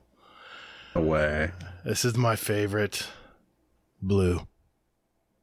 What's up with the gamer tag? So that is something I don't remember. So like okay. Blue Crew is for as long as I can remember. It was back like in high school. I don't even remember when I got it, but like it was just one of those things where it's like I've always had the nickname associated with Blue. So like when I first created the Xbox gamer tag, that's just what I did. And then obviously back when we first created gamer tags, the option was you could put really stupid X's in your name to make it look air quote cool, or you could put numbers and right. I just went with the numbers because it was easier. And so that's my birth year, right? Which is very, very stereotypical. Like, that's what I guess that, but I thought you were maybe a Blue Jay fan or something. I missed that. No, actually, he was too. So that picture. So like, actually, my grandfather. So my name is Jay, and my grandfather's nickname for me was Blue Jay. So Blue Jay. That's where like, and I was like, and it's always just been kind of a thing. And so that logo that you guys see with the Blue Jay, that was actually something Justin did for him. Nice. Which I'm still blown away by that thing every time. He hates me for that, but I love it. That was one of those, you talk about files that got deleted. Yeah, that's a fun story. He accidentally deleted it like 3 times. He was so pissed. It was like he called me one time. He's like, I'm not going to say anything explicit, but I fucking hate you right now. I'm like, okay, I don't know what I did, but I'm sure I deserve it. Oh my God. Wow. All right. So one of my favorite questions is, do you have any hobbies, or time for hobbies, I guess would be your question, aside from podcasting and working? No. I mean, he has 9,200 hours. I mean, Yeah, like I really wish I did actually. I mean, like between work, family, because having a child is, that is a hobby in and of itself. I guess a hobby would be the nice word for it. It's an adventure. Like I love him, but he definitely is. He is definitely the other portion of my free time. Yeah. So like making sure, he's having a good time. He's doing all sorts of sports and all that. So, making sure that's going on, scouting, all that. The only other thing really that I like doing is reading, just getting like when I get a chance to get through a couple books here and there. Oh, you read anything good lately? I just finished Way of Kings that was one of Green badgering me about getting through that. I'm working my way through. So Half Price Books actually is an amazing place. They have a series of like short stories, like a different like collections of different short stories. And so they have like AI, science fiction. They have a Lovecraftian one that I'm actually working my way through right now. But yeah, so like short stories are totally loving short stories right now because I can actually sit down and like, hey, I finished something, in one sitting. Wait a minute, you read Lovecraft? Oh yeah. Oh my gosh, that's awesome, man. Wow. Yeah, so they have a Lovecraft. It's a I can't see it right now, but it's a collection of Lovecraftian short stories. So obviously it's not just Love, right? But it's based on that mostly genre. His stuff. Yeah, that genre. It's actually really good. Like I'm really enjoying that particular dive into that form of insanity. But they also had one where it was artificial intelligence, which was like, it's really cool because I really like, they did a really good job. They took segments from all sorts of time periods. Right. And so like it's, they have like the Wizard of Oz, they have, different Heinlein stuff and all that. And it's been really nice to get excerpts of that type of stuff and kind of start diving back into it. Nice. Well, this is one question that I ask it's my favorite question of the whole show. What is one thing about you that no one else, gaming wise here, I mean, I'm sure your family might know it, but no one else knows? It could be big, it could be small, anything. Well, I mean, I technically have this, but I am a registered farrier. Really? Yep. Well, you raised horses, so that makes sense. Yeah. Man, talk about a rare breed. Yeah. Wow. So like that was one thing growing up. I had to go. That was a fun process too. It's an internship process, isn't it? Yeah. Mm-hmm. Oh my gosh. Apprenticeship and everything. That's what I meant. I'm an idiot. That's not what that's. What yeah. Well, I mean, it's same concept. Yeah. Right. But I actually I went out and apprenticed under a master farrier out in California. Actually, that was interesting. In LA, nonetheless. Let's just say you have a lot of fallback jobs if your banking one doesn't work out. Jeez, like that was. You want to talk about an interesting couple weeks of my life? I bet. I was like, the hell is going on? Like that was a very interesting community. In the middle of LA. On top of it, I had a client. This is not what I expected. I had a client a long time ago when I first started my business, and he was a farrier, and he told me all about it, and I was like, "Oh God, yeah." It was fascinating to me. Let's just say he was he's not your average guy. No, yeah, he's a little out there. I don't think any of them are. I don't think any of them. I've met quite a few of them, and all of them are like, I'm like, yeah, I'm not going to be alone with you. But that was my feeling. That was my feeling. I'm like, I like you, but we're going to be in public spaces at all times. I got you. All right, Hazel, take us out, brother. All right. So, BlueCrew, question for you, man. Mm-hmm. So, do you have a motto or mantra or a couple of them that you live by? Yes. One of my favorite ones is actually the song. You had asked about songs. V&V Nation, Victory is a big one of mine that I really like. And then also, I just blanked on it. But yeah, Victory, Not Vengeance. Okay. Big ones because it just sums up really well what to do. Like, try your best, but don't sink to just revenge. Like that's just not, it's not worth it. Right. You know who's taking the poison, right? Isn't that the saying? The poison's really you're poisoning yourself when you hold grudges and try to have revenge. Yeah. I'm terrible I think at that stuff. I think it's if you seek vengeance, dig two graves. Yeah, there you go. But Yep. Well, I Blue, like that. Blue, thanks, man. We got we did a little deep dive on your story here, and it's what we love to do, man. It's the big part of our show. This is what we love to do. We love to hear people's stories. We see the names in Discord and all over in the gaming world, and we're like, hey, wonder what that guy's all about. So now we know. Exactly. So thank you. Thank you, sir. Yeah, of course. Appreciate it. Hazel, I'm really fascinated to see how he does on this next segment. Yeah. Let's see if it doesn't lead to a lawsuit again. We'll see. We'll see. Well, the speed run is next, folks. We'll do it right after this. Call the Praxic Order, call the Thanatonauts, the Jinsen Scribes, call everyone so they can witness you. All right, boys and girls, it is that time of the week. This segment is called the speed run. This is where we have a database of over 125 randomly asked questions, and Blue Crew here is going to have 60 seconds to answer as many as he can. These are short 1 or 2 word answers. And at the end of the year, the guest with the most answered will win a cool prize and win the title of 2020 Speedrun Champion. The questions are randomly asked, so no one can memorize the order, and, just answer whatever quickly comes to mind. Tonight, I'm going to ask the questions randomly from the list. Hazel is the timekeeper and quality control expert. So in the event of a questionable answer, Hazel's decision will be final. Xanafan711 is our leader at 27. So Blue Crew, you ready? Yes. Here we go. 3, 2, 1. Warlock, Titan, or Hunter? Hunter. Coffee or tea? Coffee. Cake or pie? Pie. Anna Bray or Ada 1? Ada. Last word or Ace of Spades? Ace. What is your favorite Destiny planet? Venus. Star Trek or Star Wars? Star Wars. Do you play racing games? No. Garth Brooks or Led Zeppelin? Led Zeppelin. What's the worst job you've ever had?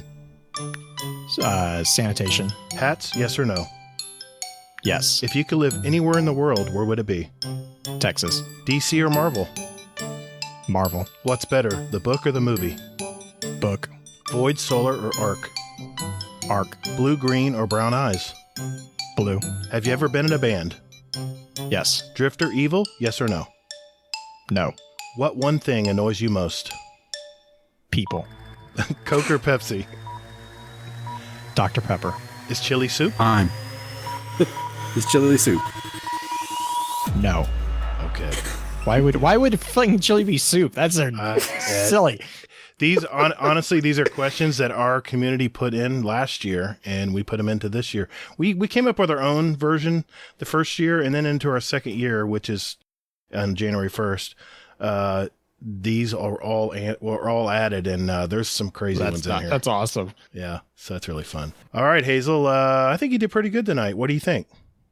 Well, I would have to say 22. I doubled. Sorry, there. I've got 21, but 21. Okay. It might be 22. We'll review the tape later. How about that? I'm just being generous. I'm sure Burning Wing's in a double check. How did Green do? Oh, you know what? That's a good question. Let's find out. Let me pull up the document here. Give me 1 second. I think you beat Green. I think you did. No. I got to verify it first. Hold on. I'll get in trouble if I say Green didn't. Let's see here. Green-Eyed Music Lover got... okay, here it is. Oh, no. Hazel. Oh, no. She got 21. Are you guys on the same plane or what? Wow. What are the odds? Acceptable. Acceptable. I'll take it. I'm looking at I numbered my questions, so I'm 90% sure we had 21. So. Oh, okay. That will work. I like it. Well, hey, I've got a question for all you listeners out there. Do you have a great speedrun question for next year?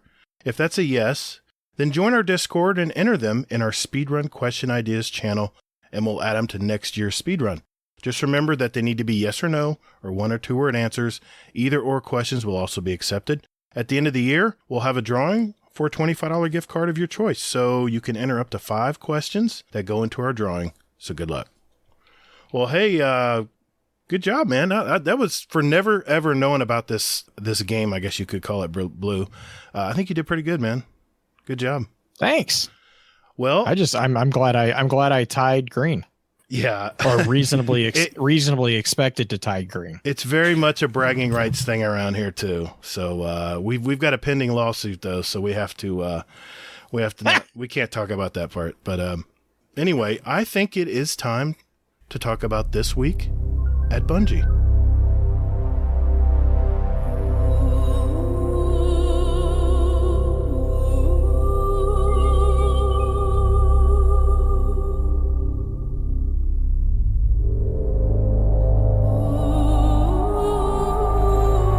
Hazel, this week at Bungie, what do we got, man?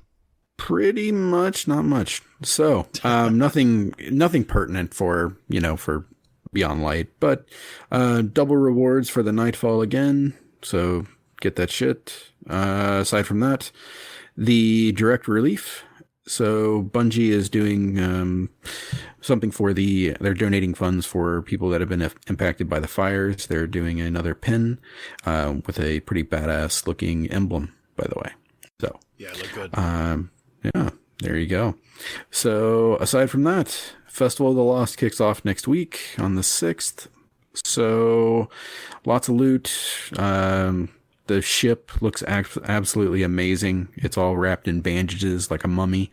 I guess you would call it a reskin. That was terrible, man. That was. Drafty will laugh at that. But oh my god. But I'll be honest though, that emblem does look fantastic for this. It's got like a moon on it. It's got some triangle ships on there. So yeah, I'll be getting that. Good stuff. Yeah, good stuff. So I'm glad I'm getting back into Destiny now, and pretty much that's everything this week at Bungie.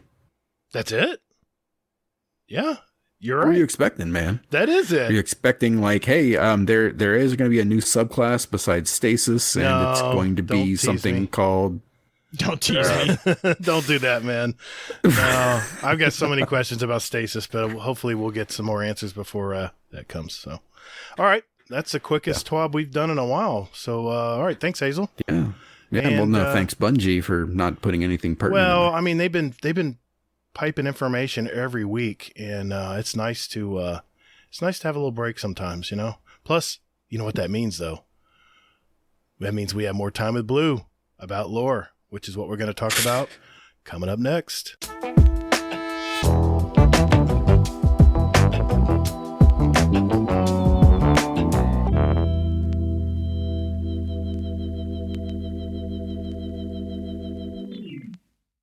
All right, welcome, ladies and gentlemen.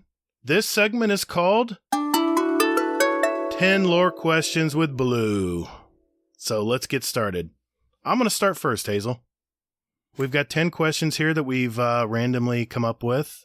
And I pulled some of these out of the Volume 2 lore book that Bungie released quite a while ago. And I can't wait for that third one. It's coming. And I'm going to start with this. Number 1. Pretty simple question. Maybe not a simple answer, but Blue. Why do the Fallen hate us so much? Or do they hate us? I mean, yeah, I think hate is for some of, I guess it's for a lot of them, the answer is it's jealousy. Okay. A lot of them is that's the case. Now, the reason I kind of quaffed on that answer right there for a second is because there are a few Fallen that don't hate us. They actually are cooperating with us. Like you have Varix.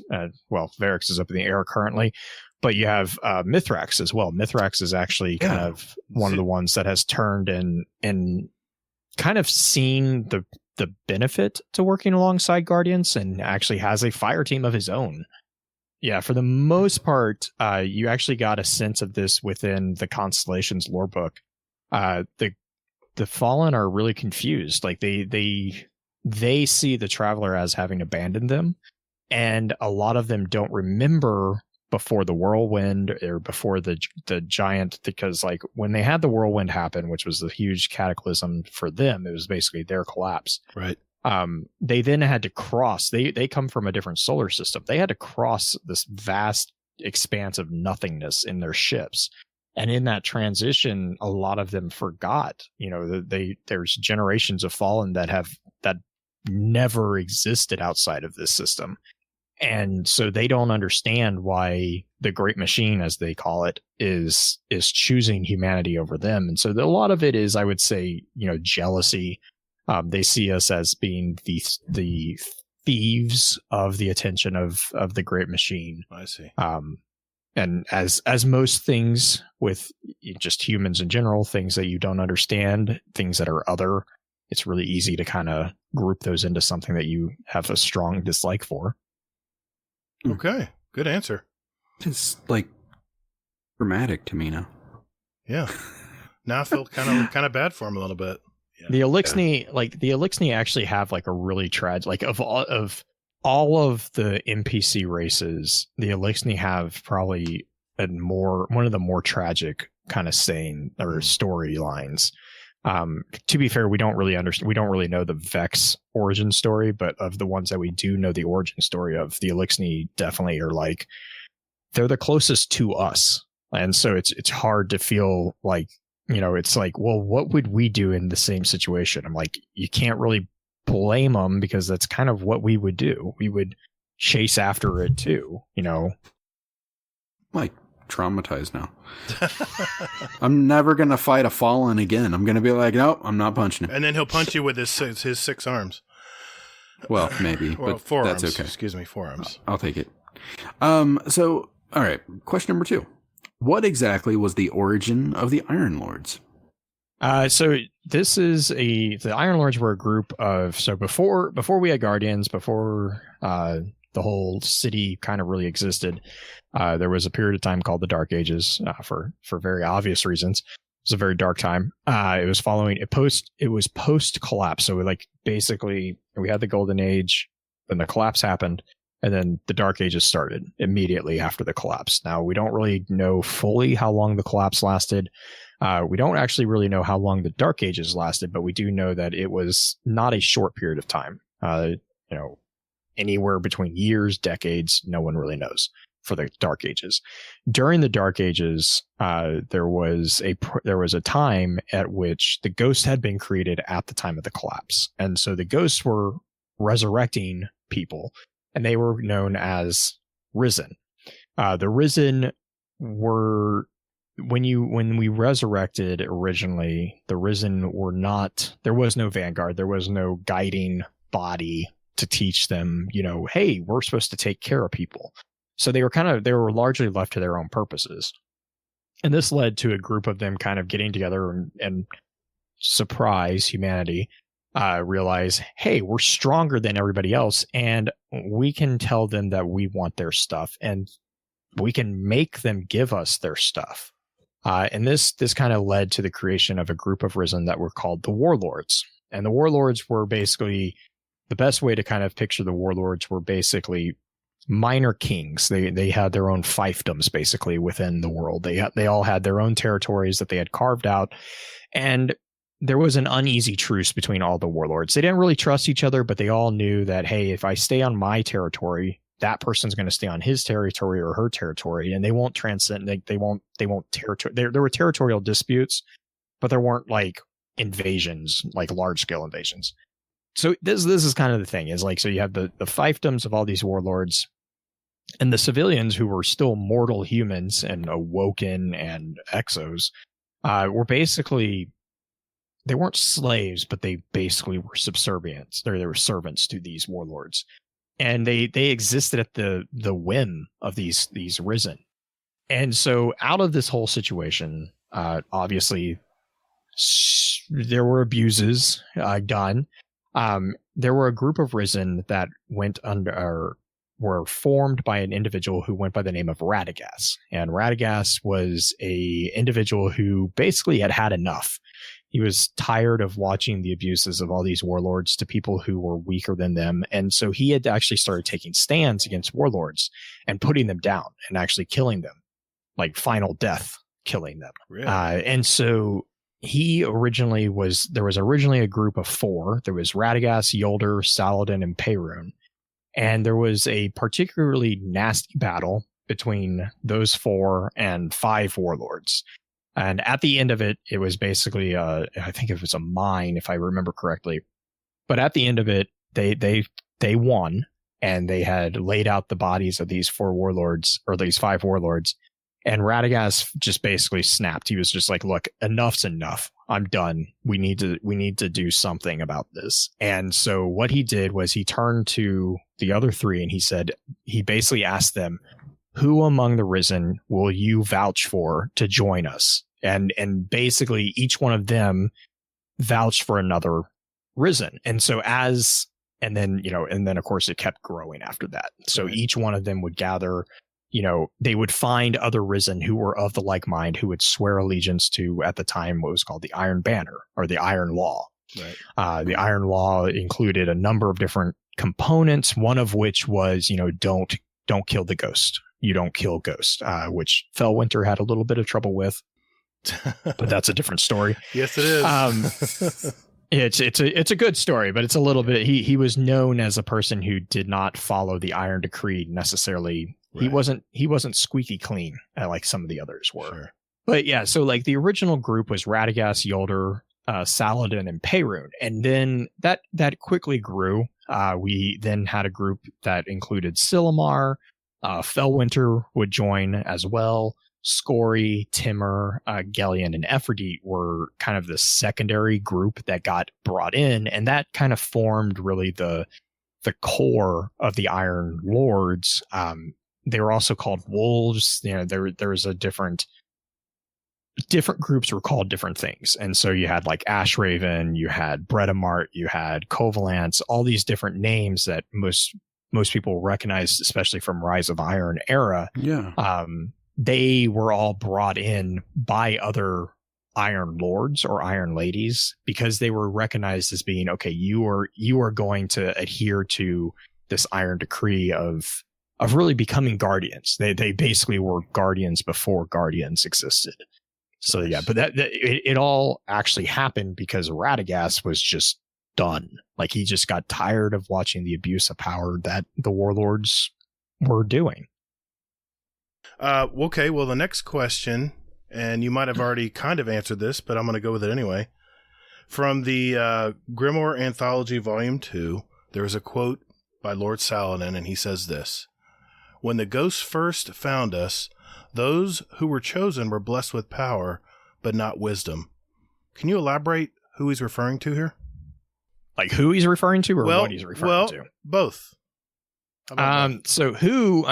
It's probably himself. Okay. All of them. I mean, we see that with the Drifter. We see that with Cade. Right. Any of the Guardians, any notable Guardians that we actually have origin stories for, whether it's the funny story of Cade running off a cliff or, the Drifter and his ghost, kind of their story, all these different Guardians, they all have the same common theme of, and I mean, even us as players of the Guardian. I was just gonna say that. Yeah. Like it's like basically you wake up and they're like, run, and you're like, what? And it's just run, like just pick up the gun and run. So and the reason why this is such a thing is this is actually debated by Guardians in game, is like, why do we not have memories? Why do we not have this? Why does the Traveler not speak to us? All these different questions. Why is the speaker necessary, instead of here? And so I also would connect this to Saladin's admission that immortality is not the same as invincibility. That was something that was actually mentioned in the Rise of Iron campaign. And it was a lesson that was it was very forcibly taught to the Iron Lords by Rasputin through the savage use of Siva. Siva was a very, very... That's right. It was not a carrot; it was the stick. Oh shit! And it was the reason why that happened was he was basically shutting down the security threat that Fellwinter posed to him. Right. And the with regards to the Traveler and its lack of interaction with us, I think it also could be a nod to the fact that, like, when risen, and the individual is given really a fresh start. The idea is that it's wiped clean of the majority of their memories and the past life. You actually see this mentioned by many Guardians in reference to this being their second life, and something distinct from their first life. There's armor sets that call that out, especially from Destiny 1 vanilla. The Seraph armor sets especially call that out. Also, the other thing is that within the Singular Exeget, which is a lore book that we got just this season, Eris actually puts forward an explanation that I really like. She says, the Traveler believes that if we are freed of our past wounds and fears, given power and a new start, we will choose to be good. We will abandon all lesser causes to defend humanity. We will choose others over ourselves. Perhaps this is why the Traveler never speaks. Its voice is too loud to be anything but coercion. It waits breathless for us to make our own choice. Wow. Now, the Singular I'm sorry, I can't talk tonight. Exigent. Yes, Exigent. Are these the lore that we're getting from the interference missions? Yeah. Oh, So that okay. particular quote is from Purity. Okay, gotcha. I'll look that up. Yeah, you guys are covering this now on your show, I believe. And was that your last show? Yes, it was the last one. Yeah. Yes. Or one of the last one ones, before yeah. that. The one before the Correct. last one. The last one was about the darkness, which was I can't wait. super introspective. I know. It was like a psychology class almost. That was the one where I told Green, I'm like, am I allowed to talk? And she said yes, and then I think regretted it. Yeah, I mean, it was a fantastic listen, though. I can't wait for the advanced one. That's another thing. That's another thing. You have, like, what you call the cocktail talk about each area before, and then you get into the advanced portion of it. I love that you guys do that, because there's a lot of. Go ahead. No, sorry. Yeah. I was going to say we are. It was one of those things that we started doing, and we're like, this is actually makes a lot of sense. I don't know why we didn't do this before. Like, it's just, yeah. You don't know how many times I run on Titan and not known what you guys were talking about on Titan. I love that episode. It's one of my favorite planets from Destiny 2. So, thank you for that, man. I love the show. So I can't dote on it enough, but, I appreciate it. Yeah, no. Well, Hazel, I think you have number 4, correct? I'm excited for this one because I know zero about this one. So, why was the Battle of the Six Fronts so significant? Well, so there's actually a couple different reasons. Battle of Six Fronts was a significant battle in the city's history because it was basically the first really major battle that the last city at the time, or well, still the last city faced. It was the first large scale battle. Basically, they were building walls, and the Fallen decided that they didn't want them to build those walls, and so they attacked. And it was this huge conflict. The name Six Fronts is actually because there's 6 approaches that lead to the city, so there's 6 fronts, and the Fallen attacked all of them simultaneously. And so it was this massive siege, basically, where the city had to repel just an enormous force of Fallen. The other reason that Six Fronts is such a significant thing is because this is where the Titans, as a classification of Guardians, this is where they became the legends that they are within the city. This is where you have, like, the Firebreak Order, you have, Saint 14, you have Shax, all these different big names in the city. This is where their names got made, because they had to do just these demigod level heroics to keep the city safe. And that's not to say that, warlocks and hunters weren't doing stuff as well, but the Titans were on the walls. Like, they were literally the last line of defense. They were the muscle. And so, yeah. And in some cases, you have this, I can't remember who it was, but there was always this kind of talk about, like, this mental image of Defender Titans strung out on the wall, each with a bubble, and actually forming a wall of bubbles protecting, Jesus. literally protecting the civilians from these invaders. And it's like, and you start thinking about it from that perspective. And you're like, yeah, no wonder civilians love the Titans. They literally are their saviors. That, yeah, whereas the hunters are usually the ones who are, going out into the wilds to hunt large targets or to scout to make sure that, bands aren't coming to them. Warlocks are always really more about understanding what they need to hit. And like, hey, there's a force coming. How do we defeat it? Yeah. The Titans were the ones that basically, they were the ones who monitored the walls. And so civilians, that was the first, they always see them is the thing. I love that we were just, I'm a Warlock main, and we were just back there studying. Oh yeah. Well, not to say that the Warlocks didn't do stuff. Oh no, I'm just look at Osiris, and it's like, sure, Osiris did probably fascinating just as much. Yeah. But like, Warlocks are the reason why the punches that the Titans throw are so effective is because they're guided by the knowledge that the Warlocks provide. Good point. See, the hunters find the hunters can find the chinks in the armor, but it takes all three to really do something effective. So but as far as like, so they're they're very interdependent is what you're saying. Oh, extremely interdependent. Good to know. Like the Titans will never be the one, like hunters were the ones who went out and found civilians to bring back to the city. Like, they would be the ones who scouted. They would be the ones who they're known for going out into the wilds and removing threats, whatever that means. They just took care of things. Nice. Like that was the thing with the hunters. The Warlocks were the ones who they would hear about all this stuff. They would take the reports that were given to them and they would basically disseminate information where it was needed to do the most effect, to be the most effective. Right. You see that within the Vanguard itself. Zavala is the commander of the military forces. He's the one who controls the vast majority of, hey, this army needs to go here. Ikora is the one who's like, this is what's happening. This is the priority threat.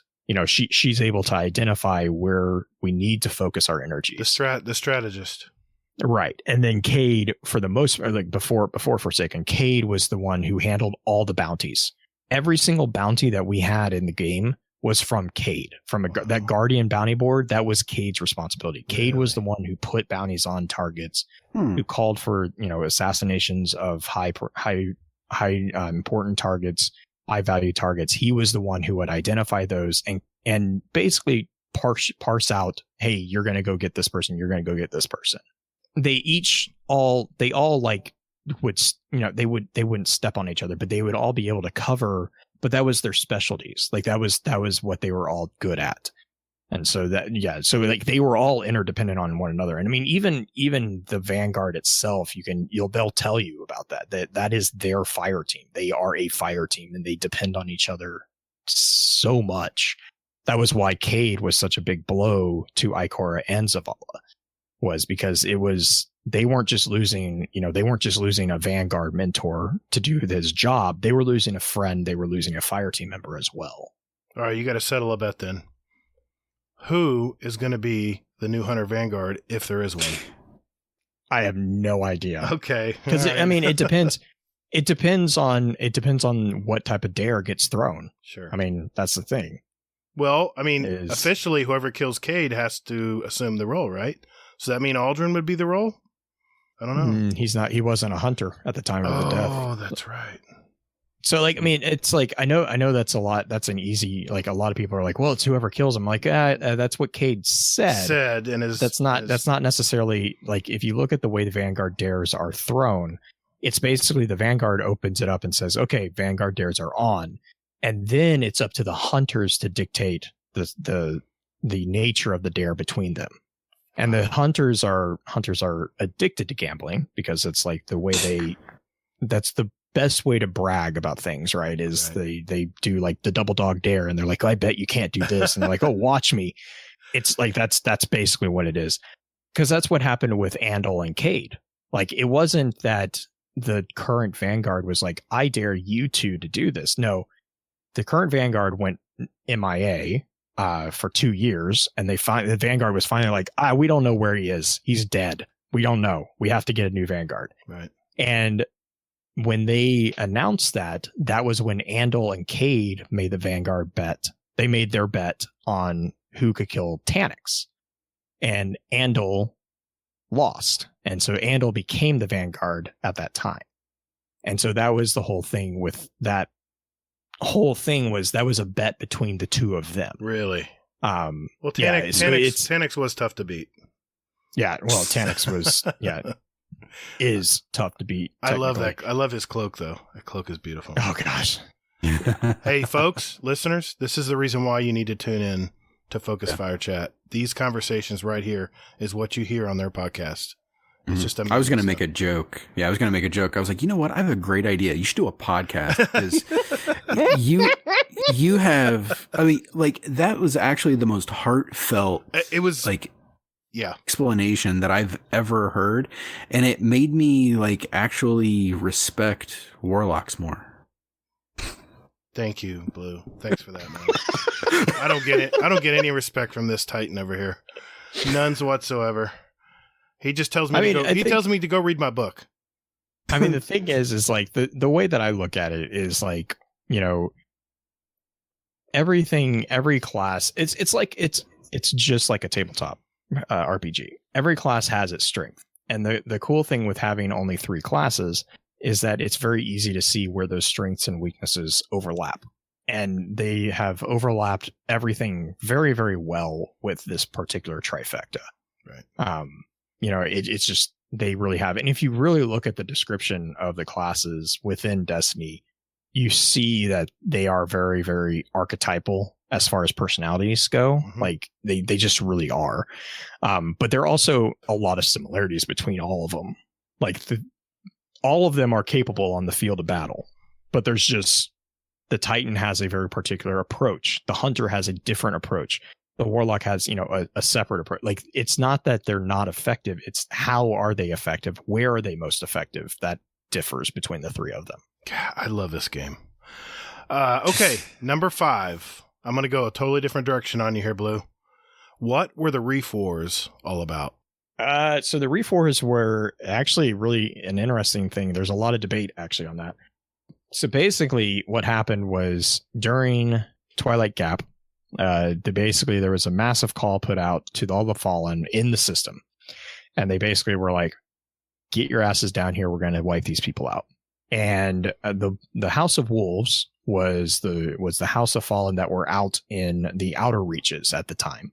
So you had the House of Devils and the House of Kings on Earth prominently House of Devils, House of Kings. Mm-hmm. The House of Devils was the big number 1 threat on Earth. Right. The Devils are the house that's was the royal red coloring. The House of Wolves is that kind of darker blue, mm-hmm. And then the House of Kings is the yellow.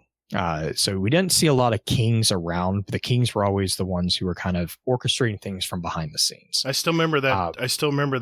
In Destiny 1. I still remember that mission where we went into that room. Yeah. Yep. You take out the 2 the messengers. Yeah. Sorry. So anyway, so they put no. That's. I mean, that's literally that was like the only Baron. I think they were Barons, if I remember correctly. Yep, right. Those were the only 2 kings that you really ever see. Ever mentioned, yeah. So there was a call put out by the House of Devils to all Fallen or all the Elixni that basically they were going to launch a massive assault on the last city, and they were going to reclaim the Great Machine for the Elixni. And so all the Fallen started coming to Earth. You had House Winter, you had House Wolves, all of them were coming in. The House of Wolves had to cross the asteroid belt to get to Earth. And it was at this time that Mara, for unknown reason, decided to just sucker punch them. And she literally just completely took out nearly a third, if I remember correctly, of their force with one blow.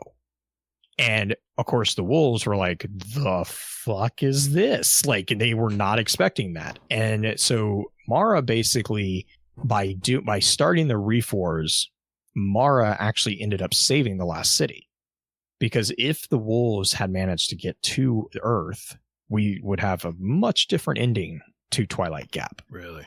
But the Reforce was Mara basically taking control of House of Wolves. So she used they were moving. She took out the Kell of the House of Wolves, which then left Skolas, Aramis, and I think one or two other major players within the house. Mm-hmm. And then she basically stepped back and let the House of Wolves fall in on itself, because all the 3 or 4 major players were like, well, I'm Kell.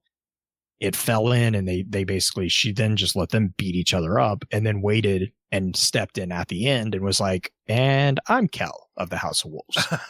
I remember that.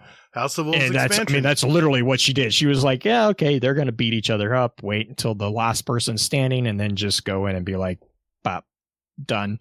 So that was really, the Reforce was kind of like this weird thing that the Awoken launched that had a beneficial effect for us as the last city, but also was a power grab on Mara's part as well. So that's where the debate, like, it's like, did she do it to help us, or did she do it to get the Fallen? Like, we don't Right. quite know that just yet. Sure. Okay. Number 6, Hazel. So, what do Lord Saladin, Jax, and Zavala all have in common? I didn't write this question, so Gator may. They're you could Titans. say. Oh, okay. I was going to say, you can say they all have A's in their name. I don't know. No, I was referring to something else, which I think Blue knows what I'm talking about. Yeah, so they all kind of cut their teeth with the battles of the last city, really. Shax and Saladin used to be students underneath Zavala, and it was actually the events that we'll talk about in the next question that actually drew a schism between the 3 of them. Shax disobeyed a direct order from Saladin, Saladin, yeah. And because of that, they don't talk anymore. It's like one of the best Grimoire cards is them explaining like how they try to get Shax and Saladin to sit down and eat dinner like every now and then, and it's just gloriously awkwardly painful because they refuse to talk to each other. Guardians, there's a reason Saladin is up above Shax and nowhere near his eyesight. It's so funny, like the entire thing with the barbs that they throw at each other, like in the dialogue, is just great. But so Saladin obviously was back during the Iron Lords. Shax was also back then as well. We actually got confirmation that Shax was actually around at the time. Really? Shax was originally referred to as a warlord. That's where you get the Lord Shax, but he refuses to go by the name of Lord Shax. Really? I did not know that. Another just hilarious conversation between him and Fellwinter. It's just Shax was just kind of like, Shax did his own thing. Like Shax was not a warlord, but he was so strong that the warlords just respected him. And the Iron Lords were like, well, we want you to join us. And Shax was just kind of like, no, I don't want to. I don't want to be in your club. Yeah, it was really like that was Shax was just kind of, there was the Warlords, the Iron Lords, and then Shax.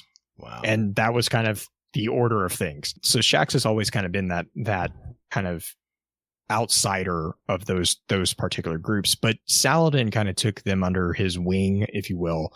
And then when Zavala shows up at the last city, which we saw with the Destiny 2 release trailer, he kind of falls under Saladin as well. And then, Zavala will go on to become the Vanguard commander after the whole drama with Osiris and Saint 14 and all that nonsense. But the big thing that happened with them was at Twilight Gap. Twilight Gap happened. Shax broke orders and stayed the fight. Actually ended up winning, which was good. It was lucky. Yeah, it was lucky. But the big conflict between the 3 of them is the fact that Shax disobeyed a direct order from Saladin to retreat. You know what? I'll just go ahead and start with question 7 since we're on that vein of conversation. We see the Twilight Gap map in the Crucible. What significance does that place have in Destiny lore? And you were alluding to Twilight Gap. Right. Yeah. So Twilight Gap is the basically it's the last battle within the war, the crusade, I guess, against the Fallen. It was the last ditch attempt by the House of Devils to take out the last city. So within the map itself, you'll see all the artillery cannons. Yes. Those were actually artillery cannons that were used to defend against Fallen incursions. Wow. Because remember, the Fallen have these giant tanks. They have just a huge number of individuals as well. And so it was not going well. It wasn't going well at all. And that was when Saladin made the command to fall back, and Shaxx and his fire team of 6, I believe, basically went, F you, we're going to push forward.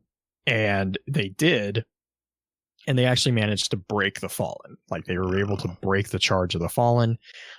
It was around the same time that Saint 14 did the famous headbutt and killed the Kell of House Devils. Oh, nice. So there was a kind of a multiple points at which the Guardians were able to overcome the Fallen that led to a culmination of them actually breaking the House Devils.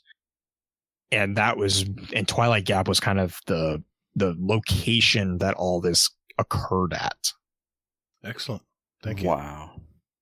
See, this is one of my biggest issues with Destiny. Right there. Everything you just said seemed fucking epic. If it was only in game, or we could hear about it, right? Exactly. If I could be part of it, if I could just watch the shit. Yeah. Think of the cutscenes. I don't even want a cutscene. I want to be able to sit maybe be with Osiris up in some bubble somewhere and just watch this shit play out. Wow. I want to see this. Yeah. Yeah. Oh. But that's why you have Focus Fire Chat and the Lore Network. Now we're good. Yes, exactly. Yeah. It's a worthy substitute. We'll go with that. Yes. So, question number 8. How would you describe the Golden Age? This is a good one, and it's a difficult one as well, because with Revelation, with the Revelation lore especially, it kind of came out, and Seth Dickinson had a quote. I really like the quote that he made about this, because he called out that, as humans, or just in general, whenever we read stories about utopias, we naturally focus in on this is the dystopian aspect of it. This is what the cost of perfection is and all that.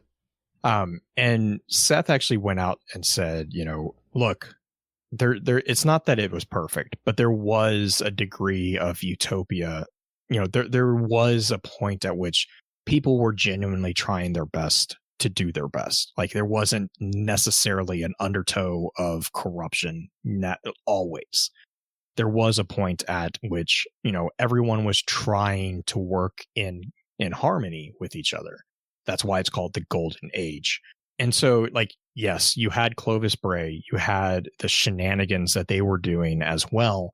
But for the most part, the Golden Age was really kind of a point of prosperity for humanity that was ushered in by our exposure to the Traveler. So, we had the Traveler arrive, and that led to the Ares 1 mission, where we actually made first contact with the Traveler. The Traveler then, in some way that has not yet been described, bestowed either information, it bestowed light.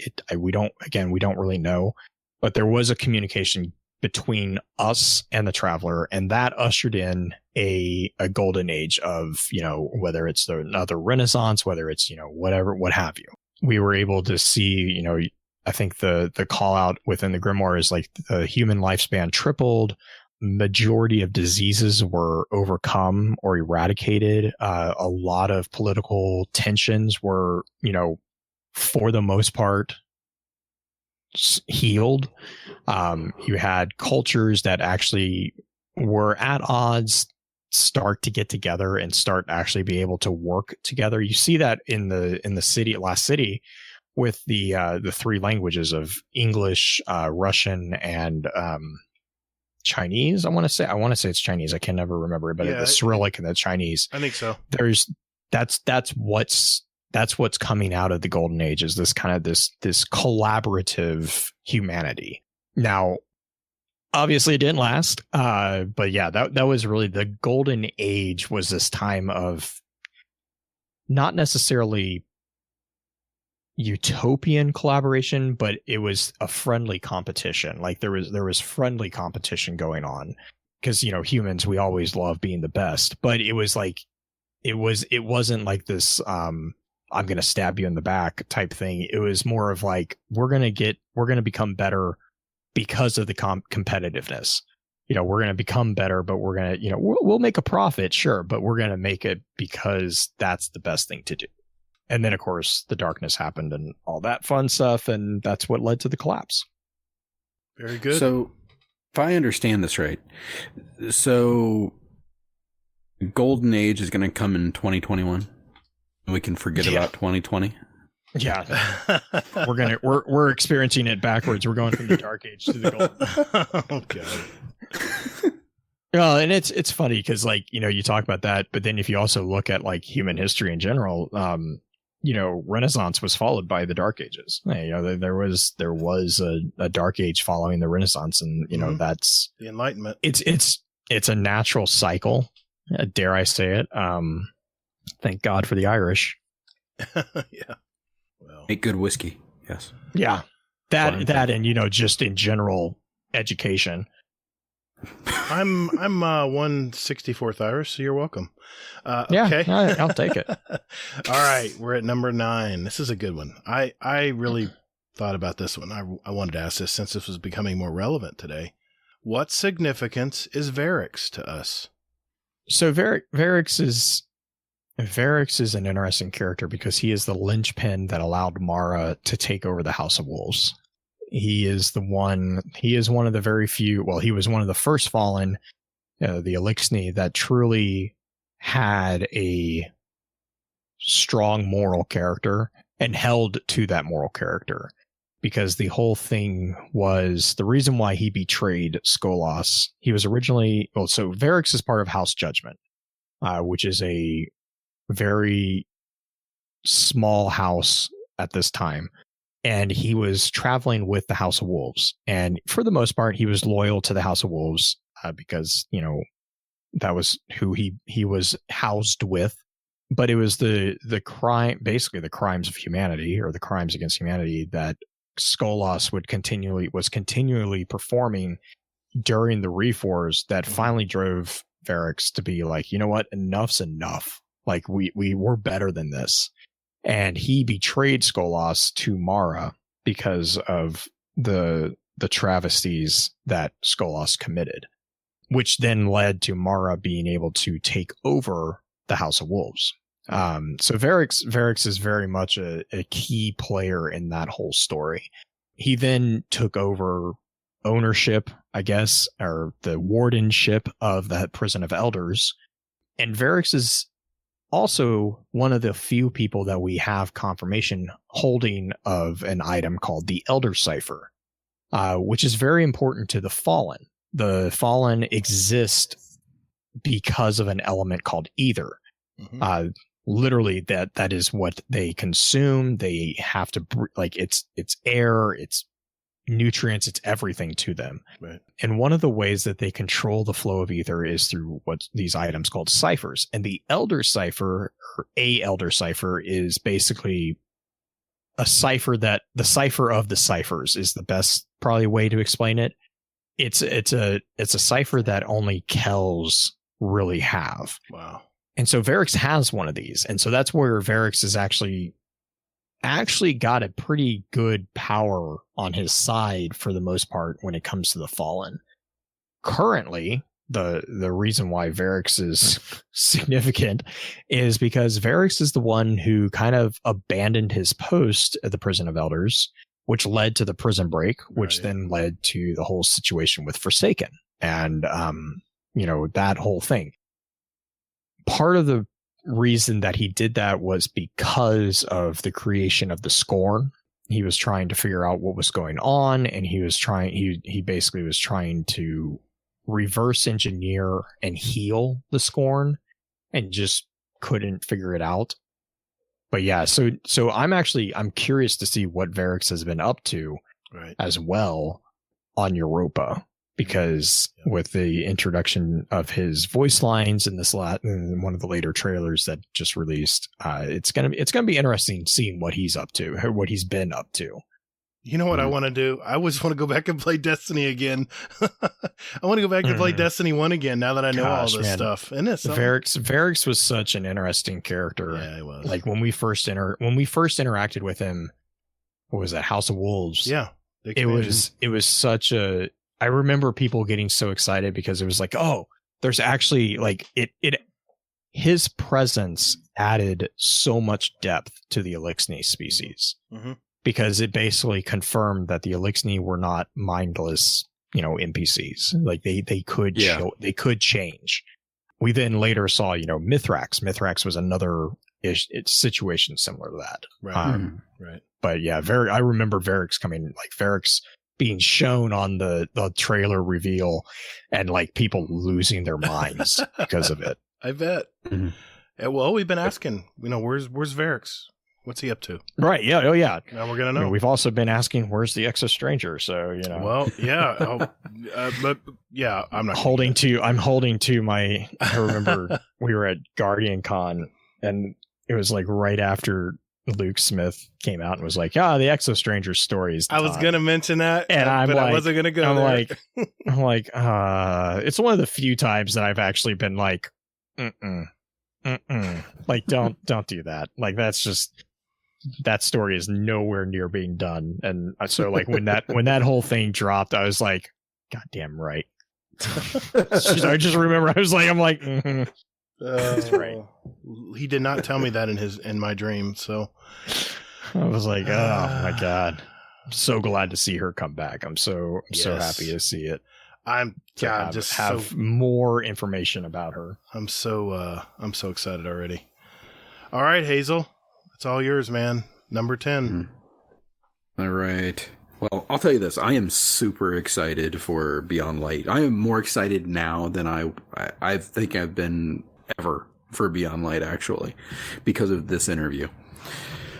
So, number 10. What do you foresee in the next installment of Destiny Beyond Light? Any predictions? Like from a story perspective? Yeah, well, where do you think the lore is going to go? Or what lore? I'll tell you what. I think what lore I'm going to add to it. What lore do you think we might want to start studying? Maybe. Yeah, I think the big thing that they've been pushing really heavily is this concept of light is not good, and dark is not evil. Right. Other than my qualms, I have qualms with like how they're doing it. So P53 is a terrible metaphor.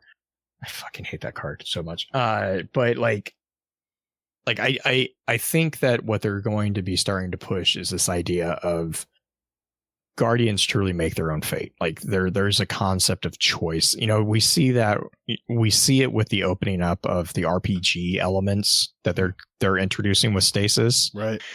I'm hoping this is where I struggle, because like I understand the confines of the game that we play, because they're walking a fine line. They want to tell this story, this like amazing story, but there's also a part where they're running a first person shooter, and first person shooter games don't gravitate towards necessarily super deep stories, because they're by their very nature run and guns. There's a mechanical constraint that they're fighting against. Mm-hmm. And that's not me throwing shade. That's just like, that's the constraints of the mechanics that they have. I think that I really would like to see, them kind of explore that concept of the gray guardians, if you will, the shadows, not the shadows of yore, but like the guardians who can step between. I think is where they've been kind of hinting at that for like the last couple seasons, ever since Drifter kind of really showed up. It's been this kind of drip in the background that has steadily gotten louder. We have a lot of movement with like Savathun. We have a lot of movement with the Vex. There's a lot of major players that are starting to whisper in the background, and so there's a lot of potential. You know, I've seen some really cool theories. I've seen some really cool, really crazy ideas that what I would love to see come to fruition. I don't think will, because it's just, you know, constraint of time. Sure. But as far as like getting like one of those, so oh gosh, I just was reading one, and I just like, I have to shake my head because it was just like, it was so out there, but it was also just like perfect. It's like a conspiracy. It's a perfect conspiracy theory. It was just like, it's like all these different items put together. It was something about like, God, I can't remember it now. Like it was something about like the 15th season is going to be the 15th wish of the Dreaming City, which means that we're going to go back to the Dreaming City, get the 15th wish, which is going to allow us to do, you know, this other thing, which is then going to allow us to take on Sabbath. I mean, it was like this daisy chain of just really weird points that it's like, I'm sitting there, I'm like, you're not wrong, but it's just like, I don't think it's going to happen. But like, because it would require so much work, you know, behind the scenes to get all this stuff done. But it was a really cool, really well thought out like presentation of. So I'll see if I can find it. I'll send it over to you guys. Thank you. But it was like, I'm like, I enjoyed reading it because it's like, this is funny. Like I love it. It's not going to happen, but I love that someone put this together. I love it's conspiracy theories, you know, Sure. just fun. But no, like, I mean, you have stuff like, you know, the introduction of stasis is going to throw a wrench in a lot of things that we know. So I'm really excited to see how they're going to mess that up, because that's going to really not mess up like they're going to take everything we know, right, put it in a box and shake the box. Yes. And then it's going to be like, oh shit, how does everything fit together again? They do that all the time. I love it. Like that's what makes it fun. Like I know people get upset about it all the time, but it's like, no, that's what makes doing what I do and what we do so enjoyable. It keeps us on our toes. I can hear the passion every time you're talking about this stuff. I can just hear the passion in your voice. Oh yeah. I mean, like if I mean, the thing is like, this is the type of lore that I enjoy diving into. Sure. I mean, like, you know, nothing against, you know, Elder Scrolls. Well, actually, Elder Scrolls does this all the time too. Actually, that's a terrible example. I mean, nothing against like Legend of Zelda or anything like that. Right. But Legend of Zelda is very set. It's very, you know, Mario does the same thing. It's Peach gets kidnapped. Mario gets her done. Right. He goes to the wrong castle every goddamn time, and you know, whatever. Yeah. Whereas like, this is actually, and again, this goes back to, you know, what we were talking about at the very beginning, is like, because the information that we have is given to us from characters inside the game, right? They can get away with doing this because it's all right there. It's built into the narrative that it is, by their own narrative, it's biased and inaccurate. And so they can completely be like, oh yeah, stasis, bop, done. And it doesn't contradict anything because all we have is information from a very, very limited perspective. All we're doing is now adding another perspective to the mix. And anytime you add a perspective to the mix, it's gonna mess up the picture. But that's the point, is it messes up the picture so that you get a clearer picture in the end. Well, and so that's where like this whole thing kind of really gets really interesting for me, at least. Well, if we all knew the story and how it ended, like most movies these days, it would be boring. Why would we even play it? Go into it. Yeah. Well, hey, Blue, thanks very much, man. I really was looking forward to this segment tonight, and now you can see why. I love hearing about this stuff, and I would love to tell you that I knew a lot of this stuff, but a lot of this was brand new to me tonight. A lot of this. That's why when I was going through I read this lore book, but hearing it from you, it's so much more easy to digest. It's on a different level. Yeah, that's what it is. Well, and it's like a huge shout out to the guy, to Bungie, the team that put together those anthologies, and Mylan. Mylan actually helped a lot with those. I know he helped with the first one. I'm pretty confident he helped with the second one. Right. I can't remember, but I know that Mylan was really heavily involved with the first one's organization. And so, I mean, like that's the thing with Bungie is like, you know, they, for all that I rag on them or anyone rags on them, I also have to give them credit because they are one of the best out there when it comes to involvement with their community. And it really is cool because they don't differentiate between like the Gathalians and, Right. you know, the affiliates Sure. who, you know, might not know. I think they don't get enough. I don't think they get enough credit for as much of that they do, because that's really, and those anthology books are exactly an example of that. That was a project that was done with the collaboration of a content creator of their community. Yep. So, I mean, I think that's really cool. And I don't know many AAA studios that do that. No, I don't either. And someone new to lore like I was, putting all the Grimoire together in an understandable story. And it's very easy to follow along instead of trying to pull it from here and there and reading excerpts and trying to piece it all together. They made it so easy for you.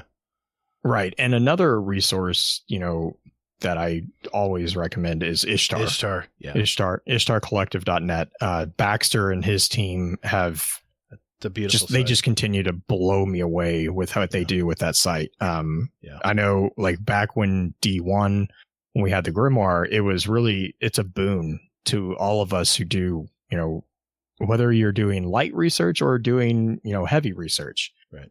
Ishtar is just, I can't speak highly enough of that site. They are, and I know that Baxter and his team are just as dedicated, if not more, than any of the content creators like Mylan and Bife and ourselves. Like, I mean, they are constantly rolling out updates to that website. One of the best ones so far is they have night mode. I finally have dark mode on it. I can actually read it without killing my eyes. Yes, I don't have to wear the blue blockers. It's crazy, I know. Yeah. Sorry, I got old man eyes. The blue blocker. No. They posted that GIF of the other day, and I'm between Green and I'm pretty sure, I don't know which one of us got more excited about it. I was like, I can read it. I love dark. I love the dark stuff. The dark backgrounds. It pops so much better, especially to us that have to wear readers. Anyway, thank you, Blue. Thank you again, man. That was a lot of fun. Yes, of course. Yeah. Thank you. You definitely know your stuff. So, thank you for that. You know what? We've been a little serious here. Let's lighten it up a little bit. Let's finish out the show with some Discord and listener questions. And we'll do that right after this.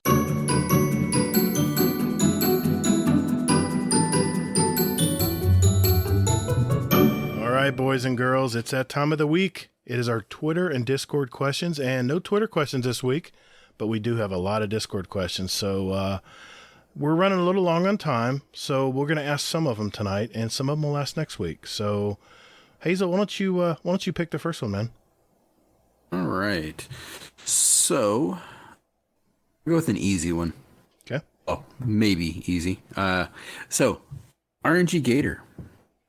Wait a minute now. Let me see here. No, I won't go with it. I'll give you an easy one, Gator. Oh, so, me? Uncle Okay. Scum Death. Okay. Yeah.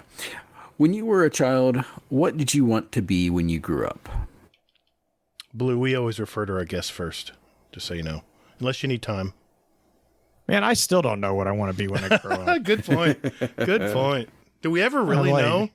I mean, I don't. I remember getting asked that as a kid, and that was like the biggest stressor I ever. That's one of the questions that stressed me out as a kid.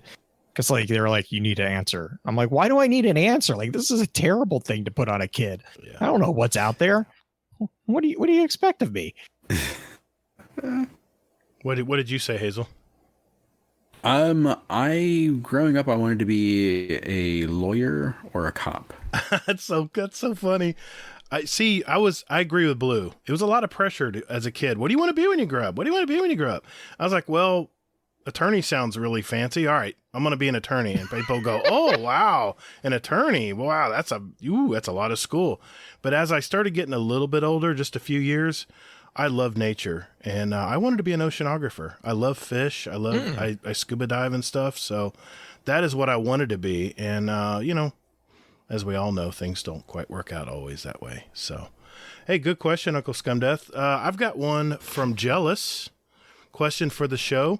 What if the Destiny title was changed to Beyond Light instead, and every expansion was just the subtitle? What do you think, Blue? I mean, I'm surprised. I guess my response really is I'm surprised that we aren't just going back to Destiny. Yes. At this point. I know, I mean, like, I understand why from a business standpoint, why we aren't, but like, you know, with the model that we've seemed to start moving towards with the game being what it is, I'm actually surprised that they're holding off on just moving back to Destiny and doing that. Because the online content and stuff, like, right. To me, that's because you've seen that with Halo a little bit. Halo's going that kind of going that route. They're not really, but kind of with Halo Infinite. You know, with the delivery systems, especially with next gen coming, I'm actually surprised that we aren't seeing more games that are just like Destiny, and then they just continuously update. Like, you know, I really am hopeful actually that we stop these numbers sequels. Yeah, yes. Like it really bugs me because and the reason why is because without fail, one of the hallmarks for whenever we get these is, hey, you have to start all over. And it's just like, I'm like, God. And they have to do the whole stupid of like, you lost all your power. This is how. And it's like, really? I want my power. I want my guns that I had in Destiny 1, you know, or not even that, but like I want the connection. There's such a disconnect it feels when you have to restart like that. And there's pros and cons, of course, but that's my opinion. I'm actually surprised that we aren't seeing a return to just Destiny. All right. Mm-hmm. Blue, I got an idea for a title. I'm going to throw up in my mouth. Destiny Online. Boom. Done. I mean, it's one of those things. Like, I mean, I'm serious. It's one of those things that I'm surprised that it hasn't like it has. I mean, World of Warcraft. Yes. I mean, yes. World of Warcraft does that, and I mean, and that's one of the things I remember when we first started talking. I mean, like this is a conversation that's happened since Destiny 1, right? With the online subscription model, like, you know, you look at all the stuff that Destiny actually provides for free. Mm-hmm. And it's mind-boggling, and just and so like for me, it's like I'm like I'll go on record. I wouldn't mind paying a subscription if that meant that you get the stuff that we get already, but then I don't have to deal with Destiny 2, Destiny 3, Destiny 4. You know, definitely, do it. See, Hazel, he's on my side. Mm-hmm. I mean, but again, it's a cost analysis for me because I play. Like, I've put in several hundreds, if not thousands of hours into Destiny. Oh, of course. Yeah. So for me, you know, turning around and being like every whatever, I'm willing to put in whatever, $10-20 a month, whatever. Sure. I don't even know what it is. Yeah. Because I would get it. I would get that back. I would actually get the return. The ROI for me would be a positive. You know, it would be less positive than it is now, but for me, it would be a lot more seamless, and I would appreciate that more, I guess, is my logic behind that. No, it makes perfect sense. I've been preaching this for a long time, so Hazel's been not receptive. I had a dream a long time ago. Luke Smith visited me in a dream. He was in a Jedi robe, and he said, "Gator, don't worry, man. It's going to be Destiny Online. Not got to worry about numbers or anything. It's just going to be, you jump in, and it's just the world of Destiny. They're going to bring back all the guns from Destiny 1, all the armor, all the ornaments, everything. All going to be in one big conglomeration." Oh, speaking of that, actually, that was something that was in the TWAB that was really nice to see, is the masks are now ornaments. Yes. They're not actual items, which I'm like, I saw that, and I was like, thank God, because now with the masks we had to activate or unlock perks for the haunted forest. I wonder if they're going to just give us mods now to slot. See what I'm saying? I'm not, and I don't know. I just remember I was reading it and I saw that it was going to be universal ornaments, and I was like, oh, thank God. Yeah. Like, because the mask, that just makes it so much easier. Yeah, it does. Well, I remember wearing the mask that I think you had to unlock it, didn't you, Hazel? I can't remember. It's been a while. You had to you had to play so many buy rounds them or something like that. Yeah, you had to upgrade them, and you would get actual benefit or some kind of extra mod that was just active when you were in the haunted forest. But I wonder if they're just going to slot that now. I'm just curious. I'm either that or they're because like the helmet that the ornament is applied to is still unique to the forest. So I would imagine that would be something. I guess we're going to find out in a few days. So. I think it's still, the same way as it was before. I don't think that they're going to be mods. I think it's going to be tied to the helmet that you choose. Okay. Yeah. Gotcha. So because I know that helmet is specific to Eva. Right. Like you have to get the helmet from Eva that applies the ornaments. But I was just excited because I was like, that's just it. Cleans up a lot of inventory space because I don't have to have a helmet for each different mask. Mm-hmm. And you don't have to infuse it. You don't have to worry about light. Right. Yeah. Nice. Yeah, exactly. It's just, to me, it's like once we started doing these universal ornament approach, I was like, there's so much things that we can fix. Right. Yeah, I got you. Well, good deal. Hazel, what was your answer to that? Never mind. Don't worry about it. Let's go. Next question. Oh, ouch. Okay. Well, I would like to see him go back to Destiny as well. Just Destiny, not Destiny Online, just Destiny. Just so that way, they can go ahead and do whatever they want with it. Everybody will know that it's new, and they'll get a new, they'll get that little bump that they've been wanting to get. And that's the reason why they came out with Destiny 2, so they could introduce new people to it. Potato. Yes, sir. Okay. I think it's your turn. Yes, sir. So, question from Des Raven. I like this one. Oh, yeah. Question. When is the last time you got a rush from figuring out something? Oh, God. My answer is stupid easy and stupid to begin with. But yeah. Like today? Like that's an answer. Like, I mean, that's the benefit of my job is like literally if I sit down and actually do my job, it ends with that. Like that is one of the reasons I keep going back to that I love my job is because that is literally the description of the end result of me doing my job is I figured out something and I made it better. Like the best rush ever is not only figuring it out, but then also making it better for everyone involved. And it's like whether or not they even realize it. That's the other thing is like I love figuring out stuff that our team does so well that people don't even realize we did something. Like that is the highest compliment when people are like, "You did what?" I'm like, "Exactly." Yeah. Carry on. Yeah. Exactly. Nice. Hazel, do you have an answer for this?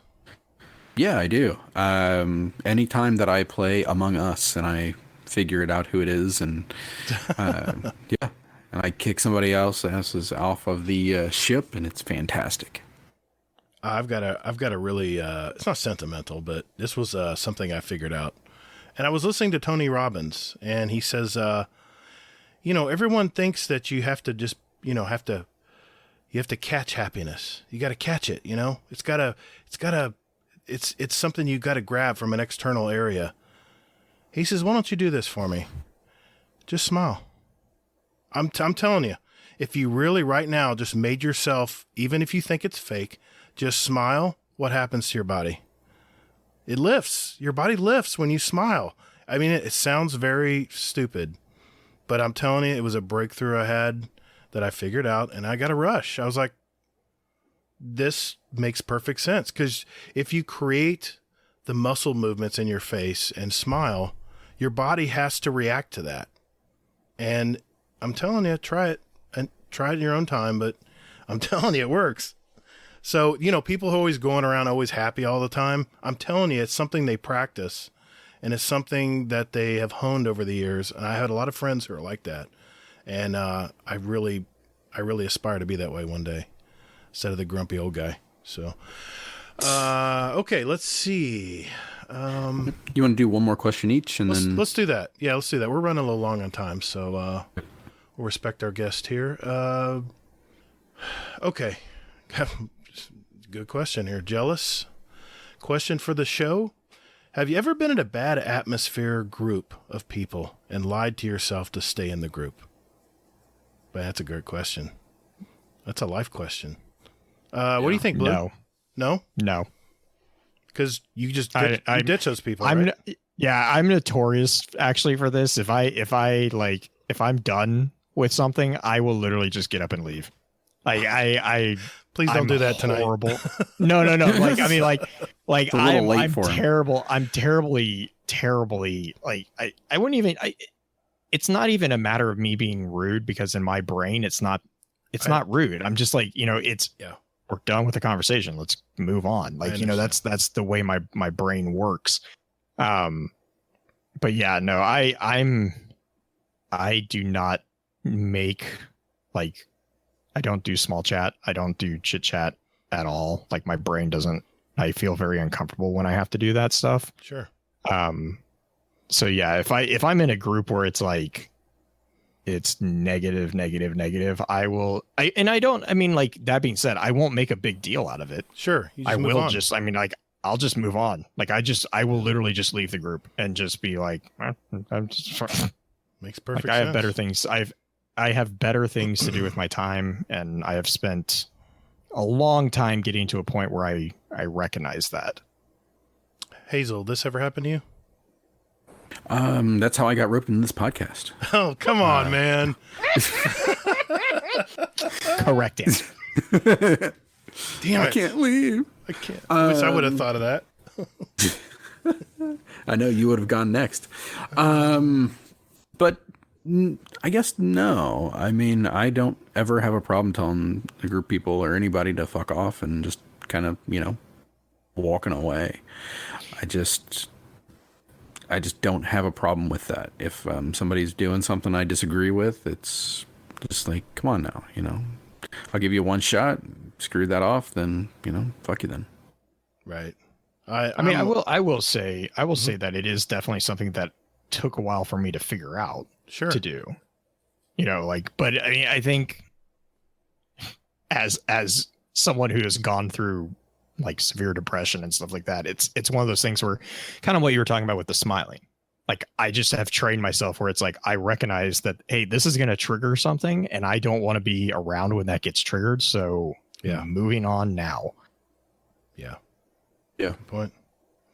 I'm not going to call anybody out here, but I've been in some groups gaming and where, let's just say we weren't very hospitable to female and what we called squeakers back in the day. And I felt bad about it. I knew I shouldn't have been there and I stayed. And I regret it ever since. So like you said, Blue, I've learned from my mistakes and I moved on. So I got a great bunch of friends around me now, really positive people. And yeah, it's been a totally different situation now, but I'm one of those types that, I like to go along if I can. I like to be agreeable and that's just my personality. I'm just sensitive to people and I want to make sure, everyone's comfortable and sometimes it's hard for me to say that, Hazel. It's hard for me to say, fuck off. I'm out, I'm out of here. So, yeah, and I would say that like there's a difference between putting up with it and being impolite about it. Sure. Like, that goes back to like, because I'm definitely one of those people who's like, I'm not a fan of confrontation. If I can avoid a confrontation, I will totally do it that way. Sure. But at the same time that, there's again, it's just kind of one of those like, there's a better way to do this, or, there's more. If someone's getting, I kind of agree with that. I think Hazel, you said that, like, if someone's doing something that I don't agree with, I will probably make a comment about it, but it's up to them really to change. It's not me. It's not my job to police people. It's not your problem. Right. Yeah, makes sense. Unless someone's being hurt, and then that's an entirely different situation. But yeah. Right. All right, Hazel, take us out. All right. So, we'll go with this one from Jealous. So, question for the show. So, at Airsoft, the older folks are always telling me they wish they could be my age, again, so they could beat themselves up like I do. Is there anything you wish you could be young again for? Go back and try something new? Or go back and to do what you used to do. Oh, yeah, I got an answer. What about you, Blue? I mean, yes, I feel like it's going to be the default answer to that. Like, I mean, that's just human condition. I guess my qualifying statement is like, do you retain the knowledge that you have of I would assume that. what? Well, Yeah, let's assume yeah. it for this question. Let's assume it. I mean, yeah, then definitely. I think that's like the dream of every human being out there is to be able to, that's the definition of basically immortality in a way. So yeah. Well, part of his question is what would it be? If you could wish to go back. I mean, just take your pick. I just would like to go back. Like, I mean, like I mean, that's the thing is like, I think that the journey is so much more of the enjoyment is just learning about stuff. Very true. And experiencing stuff for the first time. That's the, which is kind of the caveat, right? Is like, if you remember everything that you had, like, I don't know, this is why time travel questions always throw me for a loop, because my brain starts going too fast. But like, that's what I remember is like the joy of like, reading a book for the first time, a particular book that becomes your favorite book. That's just that high, that contact high really is just, yeah, it's, you can't replace it. Like that's the thing. Yeah. Gator? This is easy for me because I still miss doing it, and it's playing baseball. I loved baseball ever since I was 6 years old. I got moved up to the major leagues pretty quick because I was a big kid at my age. And I had some fantastic memories. I'd love to just relive them again. And yeah, I miss it. I played softball for a while. Had a company team for quite a while. We won several championships. This is men's competitive. And unfortunately, the body breaks down and you can't do the things you used to do. So that's my answer. What's yours, Hazel? Mine would be no. Really? I actually would not do it. My wife and I talked about this before a couple times, and I wouldn't do it because, I mean, this is where I'm supposed to be right now.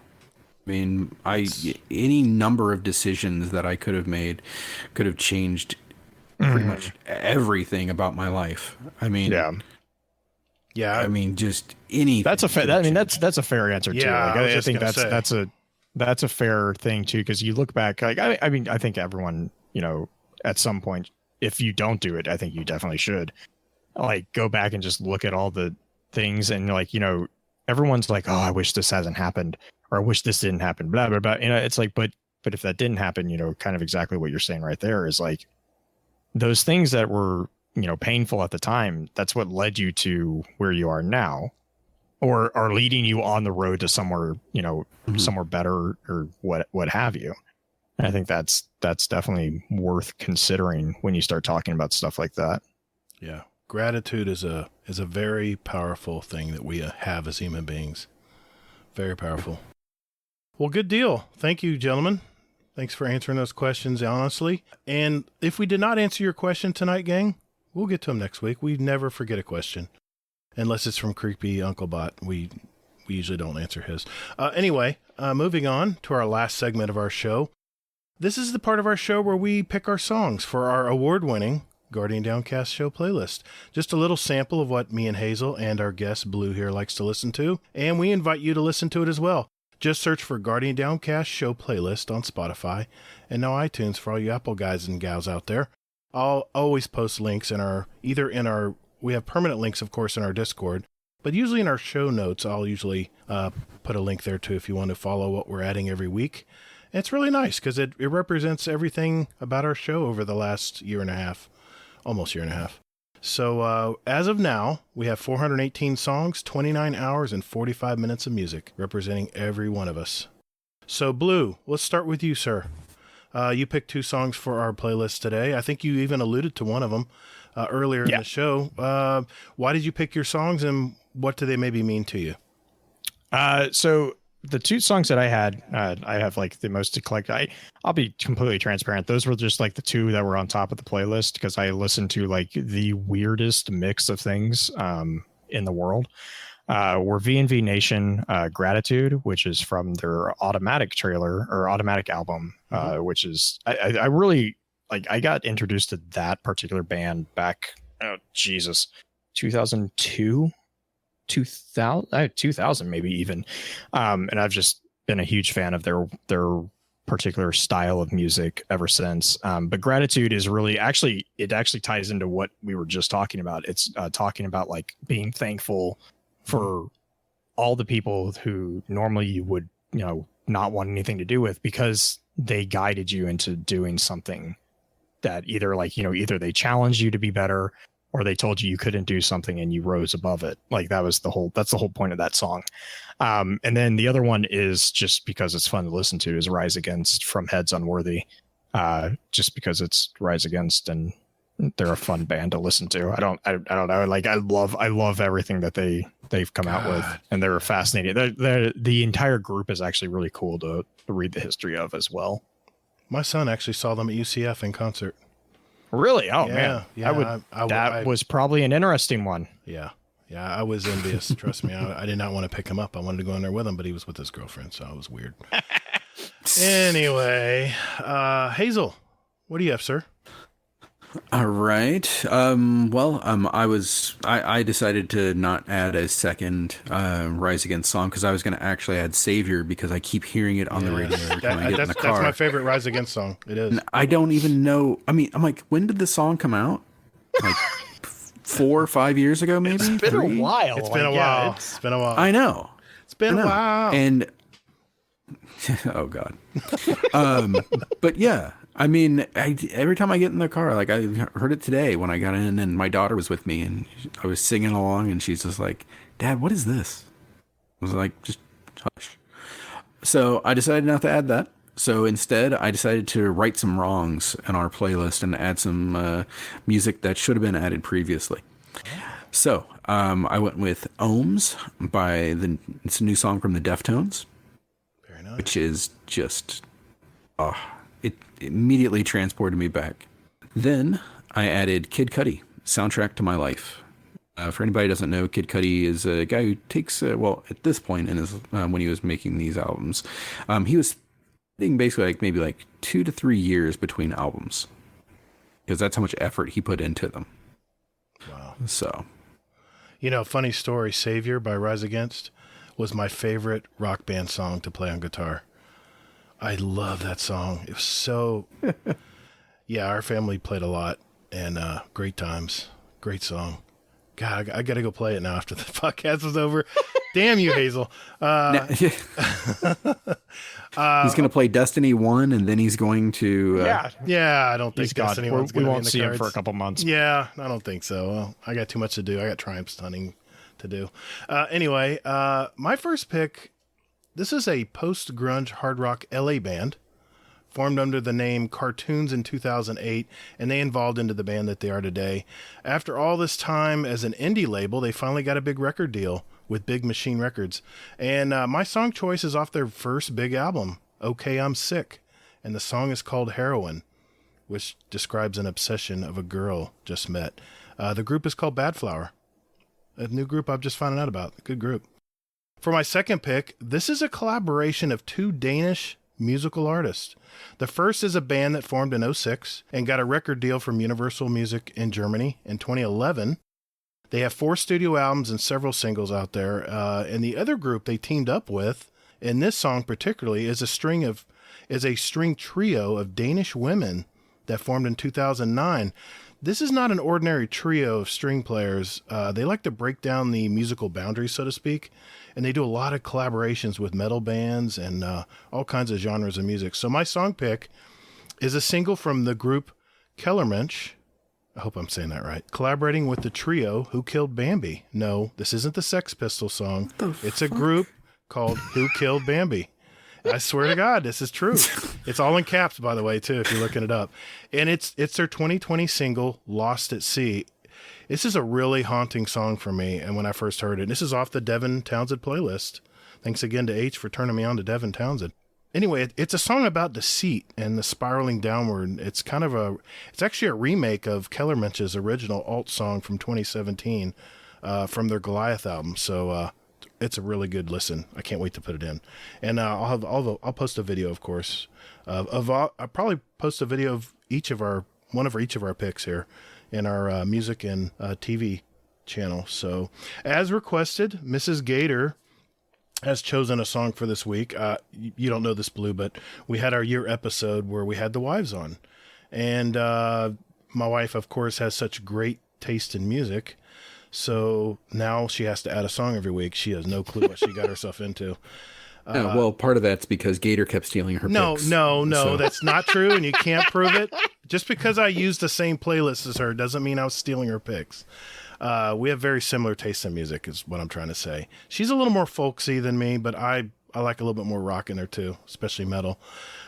She picked from Half Alive, the 2019 album, Now, Not Yet. It's the song Runaway. So she really didn't give any description other than she really liked to listen to it. So we'll leave it at that. And sometimes that's all you need. It is all you need. You don't have to have a reason, but it's good to know. Zan's pick tonight is the group Snarky Puppy, and oh my god, I'm gonna trash this song title. It's called Shofukan. So Snarky Puppy, I was turned on to them by Ben. It's great running music. It's jazzy, it's modern, and it's just dope. There's like 20 people in this band, by the way, he says. So like I said, I'll try to post as many videos as I can in our music section in our Discord. So tune in there if you want to see what these guys are about. Guys, I think that's a wrap. That's another episode in our collection. For our listeners out there, we have 63 other episodes with interviews from gamers all over our community, especially the Destiny community. So if you're just finding out about us, go back in those back episodes. You know, the Destiny news segments are probably a little out of date now, but interviews are forever, man. So that's a great thing. Definitely. A little bit of housekeeping before we go. A quick reminder that we do have a Destiny 2 clan, and Hazel and I do want you to be a part of it if you're looking for a clan out there, especially before Beyond Light arrives. So now would be the time. Jump in and meet all our great gamers that we have in there, and we do have plenty of room still. So if you want to join our clan, we have a permanent link in our Discord under the channel, GDC Destiny 2 Clan, or you can find a link, and I think sometimes I'll post it in the show notes, so look for it there also. Otherwise, look for Guardian Downcast or DOWN as our call sign. We do ask that you join our Discord first so we can communicate with you. That's how our clan organizes raids and Iron Banner, like me and Warcry and Larry and all the guys, Flip, all the guys played Iron Banner the other night, last couple nights. It's been a lot of fun. And I only raged at the very end. Flip finally said, that's it, I'm out. So, Blue, I can't say enough, man. This has been one of my favorite shows. Thank you very much for coming on tonight. Yeah, no, thank you for having me. Well, it would definitely be prudent to ask how people can get a hold of you, your podcast, your network. Yeah, so I am on Twitter, just at BlueCrew86.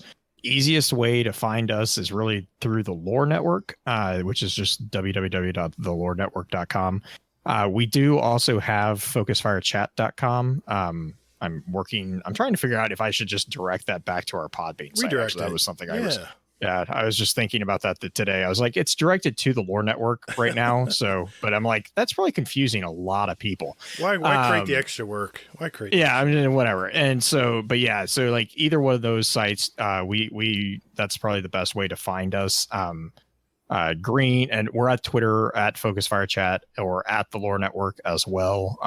That's where, quite honestly, quite a bit of our interaction goes on is Twitter, just simply because it's so much easier to do it that way. But we have a Discord as well. We have a link tree attached to our Twitter account. So actually all our links are attached to that. For that, we do live streams of the episodes every Friday night at 10 p.m. Central. So every week, that's where the shenanigans usually happen quite often. They are not as clean as the final product. I will warn everybody. So if you get the mature warning, that's why on Twitch.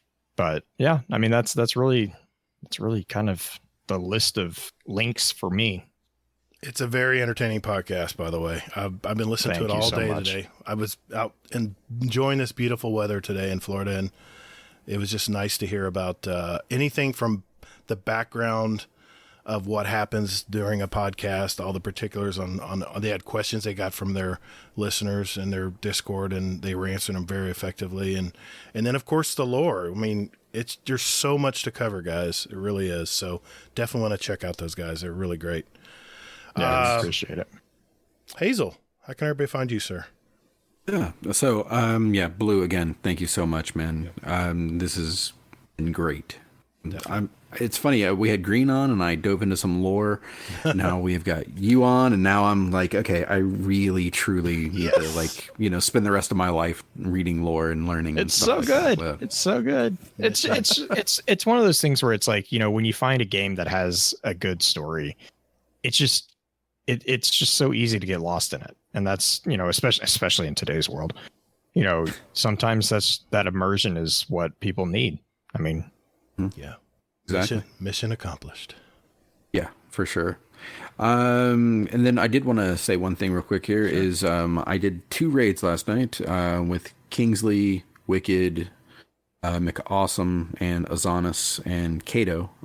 We did Leviathan normal. We did that in about an hour, and then Kato had to leave, and then we decided to 5-man Eater of Worlds. And yeah, we did that in about 50 minutes. It was supposed to be a 20-minute raid. So very good, man. Was it someone doing a virgin run? Leviathan, yeah. It was Kato's first run. Very nice. So yeah, we made it in about an hour. It was great. And regarding me, if you need to get a hold of me, I am Hazel NT, anywhere and everywhere. Yeah, just a shout out here to our what I call our brother podcast. It's the Guardian Hub podcast and 2 Titans and a Hunter podcast. We collaborate with those guys in the 100.io site, and if you want to set up a raid, anything you want to do, we have a group actually in the 100.io that I got to give credit to Kingsley Mack here, set that all up for us. So thank you again, guys. You can contact me via the Twitter at Todd the Gator. Remember, that is GATR. You can also find me on YouTube, Steam, and PS4 as Gator, all caps, GATR, underscores in between, and Gator space GDC on Xbox. You can find us, our podcast here, on whatever podcast app you use out there, and you can listen to it directly. Just go to GuardianDowncast.com. We have our individual episodes in there. You can play right from your PC or wherever you launch your browsers, I guess. You can also email us at guardiandowncast@gmail.com, and we're on Twitter at Guardian_D_cast for show questions or whatever you want to convey to us. Or, like I said, for all the details, GuardianDowncast.com has it all. We have a bunch of great gamers in our Discord. Just search for Guardian Downcast, and I always post an invite link for our Discord in every show note. So just look for the link in there. It'll send you right to us, and we'll welcome you with open arms. We're now on Instagram, thanks to Mr. Hazelnut here. Just search for Guardian_Down_cast. And we're trying to start adding things relating to our show and our guest, Blue. So I was going to ask you, no pressure, if there's something, it could be a picture, it could be an emblem, it could be anything at all that you wanted to post visually. And if you could send it to in our group chat. Yeah, definitely. We'll post it on our Instagram. So cool. Yeah. Thank you, man. Thank you. Hey, everyone, if you like what you're listening to out there, do us a big favor. Spread the word. Hit that share button on whatever podcast app you're using. And if you want to leave us an iTunes review, we'd appreciate that very much as well. And what would make things complete? We have it again. Another Scumdesk Corner. Yay. Right now. Hello, and welcome to Scumdesk Corner. As you all probably know by now, I moved into a new place. And about the second day in, I was like, oh, they've left us a toilet brush. That's handy. You don't have to buy one. And it's quite a deep one. And the brush is a long handle and it goes deep into this holder. So on the second day, I woke up early in the morning. I was like, oh my God, I need a shit. So it's a new toilet and the shithole is quite small, actually. So I don't have to say that I took a shit and I smeared all the side. So I thought, I'll use the bog brush. So I went to grab the toilet brush by the handle came off, the toilet brush tipped over, and about a litre of someone else's arse water where they've scrubbed the toilet tipped all over the bathroom floor, all over my bare feet and everything. How long that water has been sat there and it's someone else's toilet scrapings in there There's bits of someone else's shit floating around on the floor. Absolutely disgusting. This is about 7:30 in the morning. Then I had to use old towels, mop it all up, and then get the mop out, clean it all up. It was absolutely bloody disgusting. So I threw it away. So needless to say, I've got a new toilet brush now, everybody. So it's all good. Love you all and speak soon. The rest of the house is fine, by the way. Goodbye. Okay, listeners, let me just qualify this Scum Death's Corner. Okay. This is our crazy uncle from across the pond in bloody old England. So I'll just say listener beware on this one. So thank you, Uncle Scum Death. We appreciate it, buddy. We're glad you moved in and glad everything's great. And I'm glad he got a new brush. He got his brush. the new bog brush. He got his new bog brush, whatever that means. So anyway, thank you for that. And hey, everybody, continue to be safe out there. Take care of one another. Wear that mask in public, please. Guardians are measured by their ability to come back from defeat. So stand. Fight! And thank you all so very much for listening. And later, Guardian. Bottles.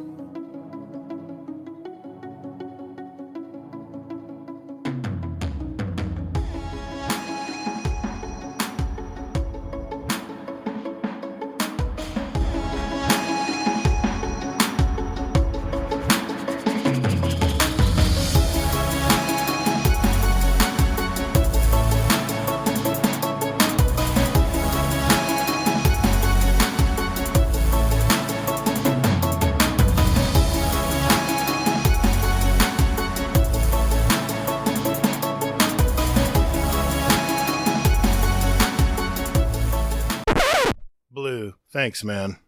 Yeah, definitely. Thank you, man. I got to tell Hazel this before you go, okay? Because you're going to get a laugh.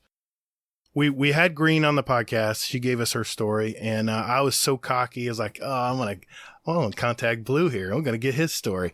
So I sent him a message in the DM. I DM'd directly. And I said, so we heard Green's story. Now it's your turn. We want to hear your story. And time passes. And I get a message back, and he goes, Blue's shit at responding is what this is going on. No. It's funny. He goes, I'm sorry. Who are you?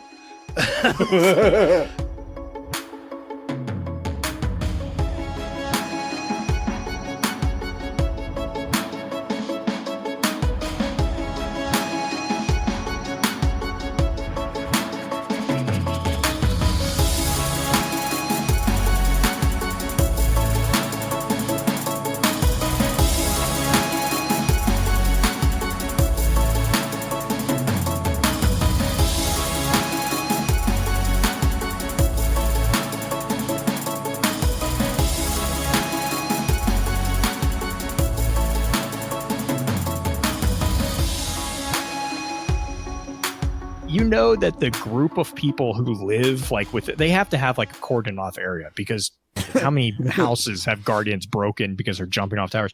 But like the other thing is like, you know, the freak out of like, oh God, someone just, oh wait, never mind. It's a guardian. Just continue on. Yeah. Like, I'm like, geez. Yeah. The PTSD these people must have in the tower, watching these people just jump off like for nothing. Yeah, you could see the hatred. You could see why they'd be a little upset about that. Like, you broke my house for the 5th time. Jeez. I just rebuilt it.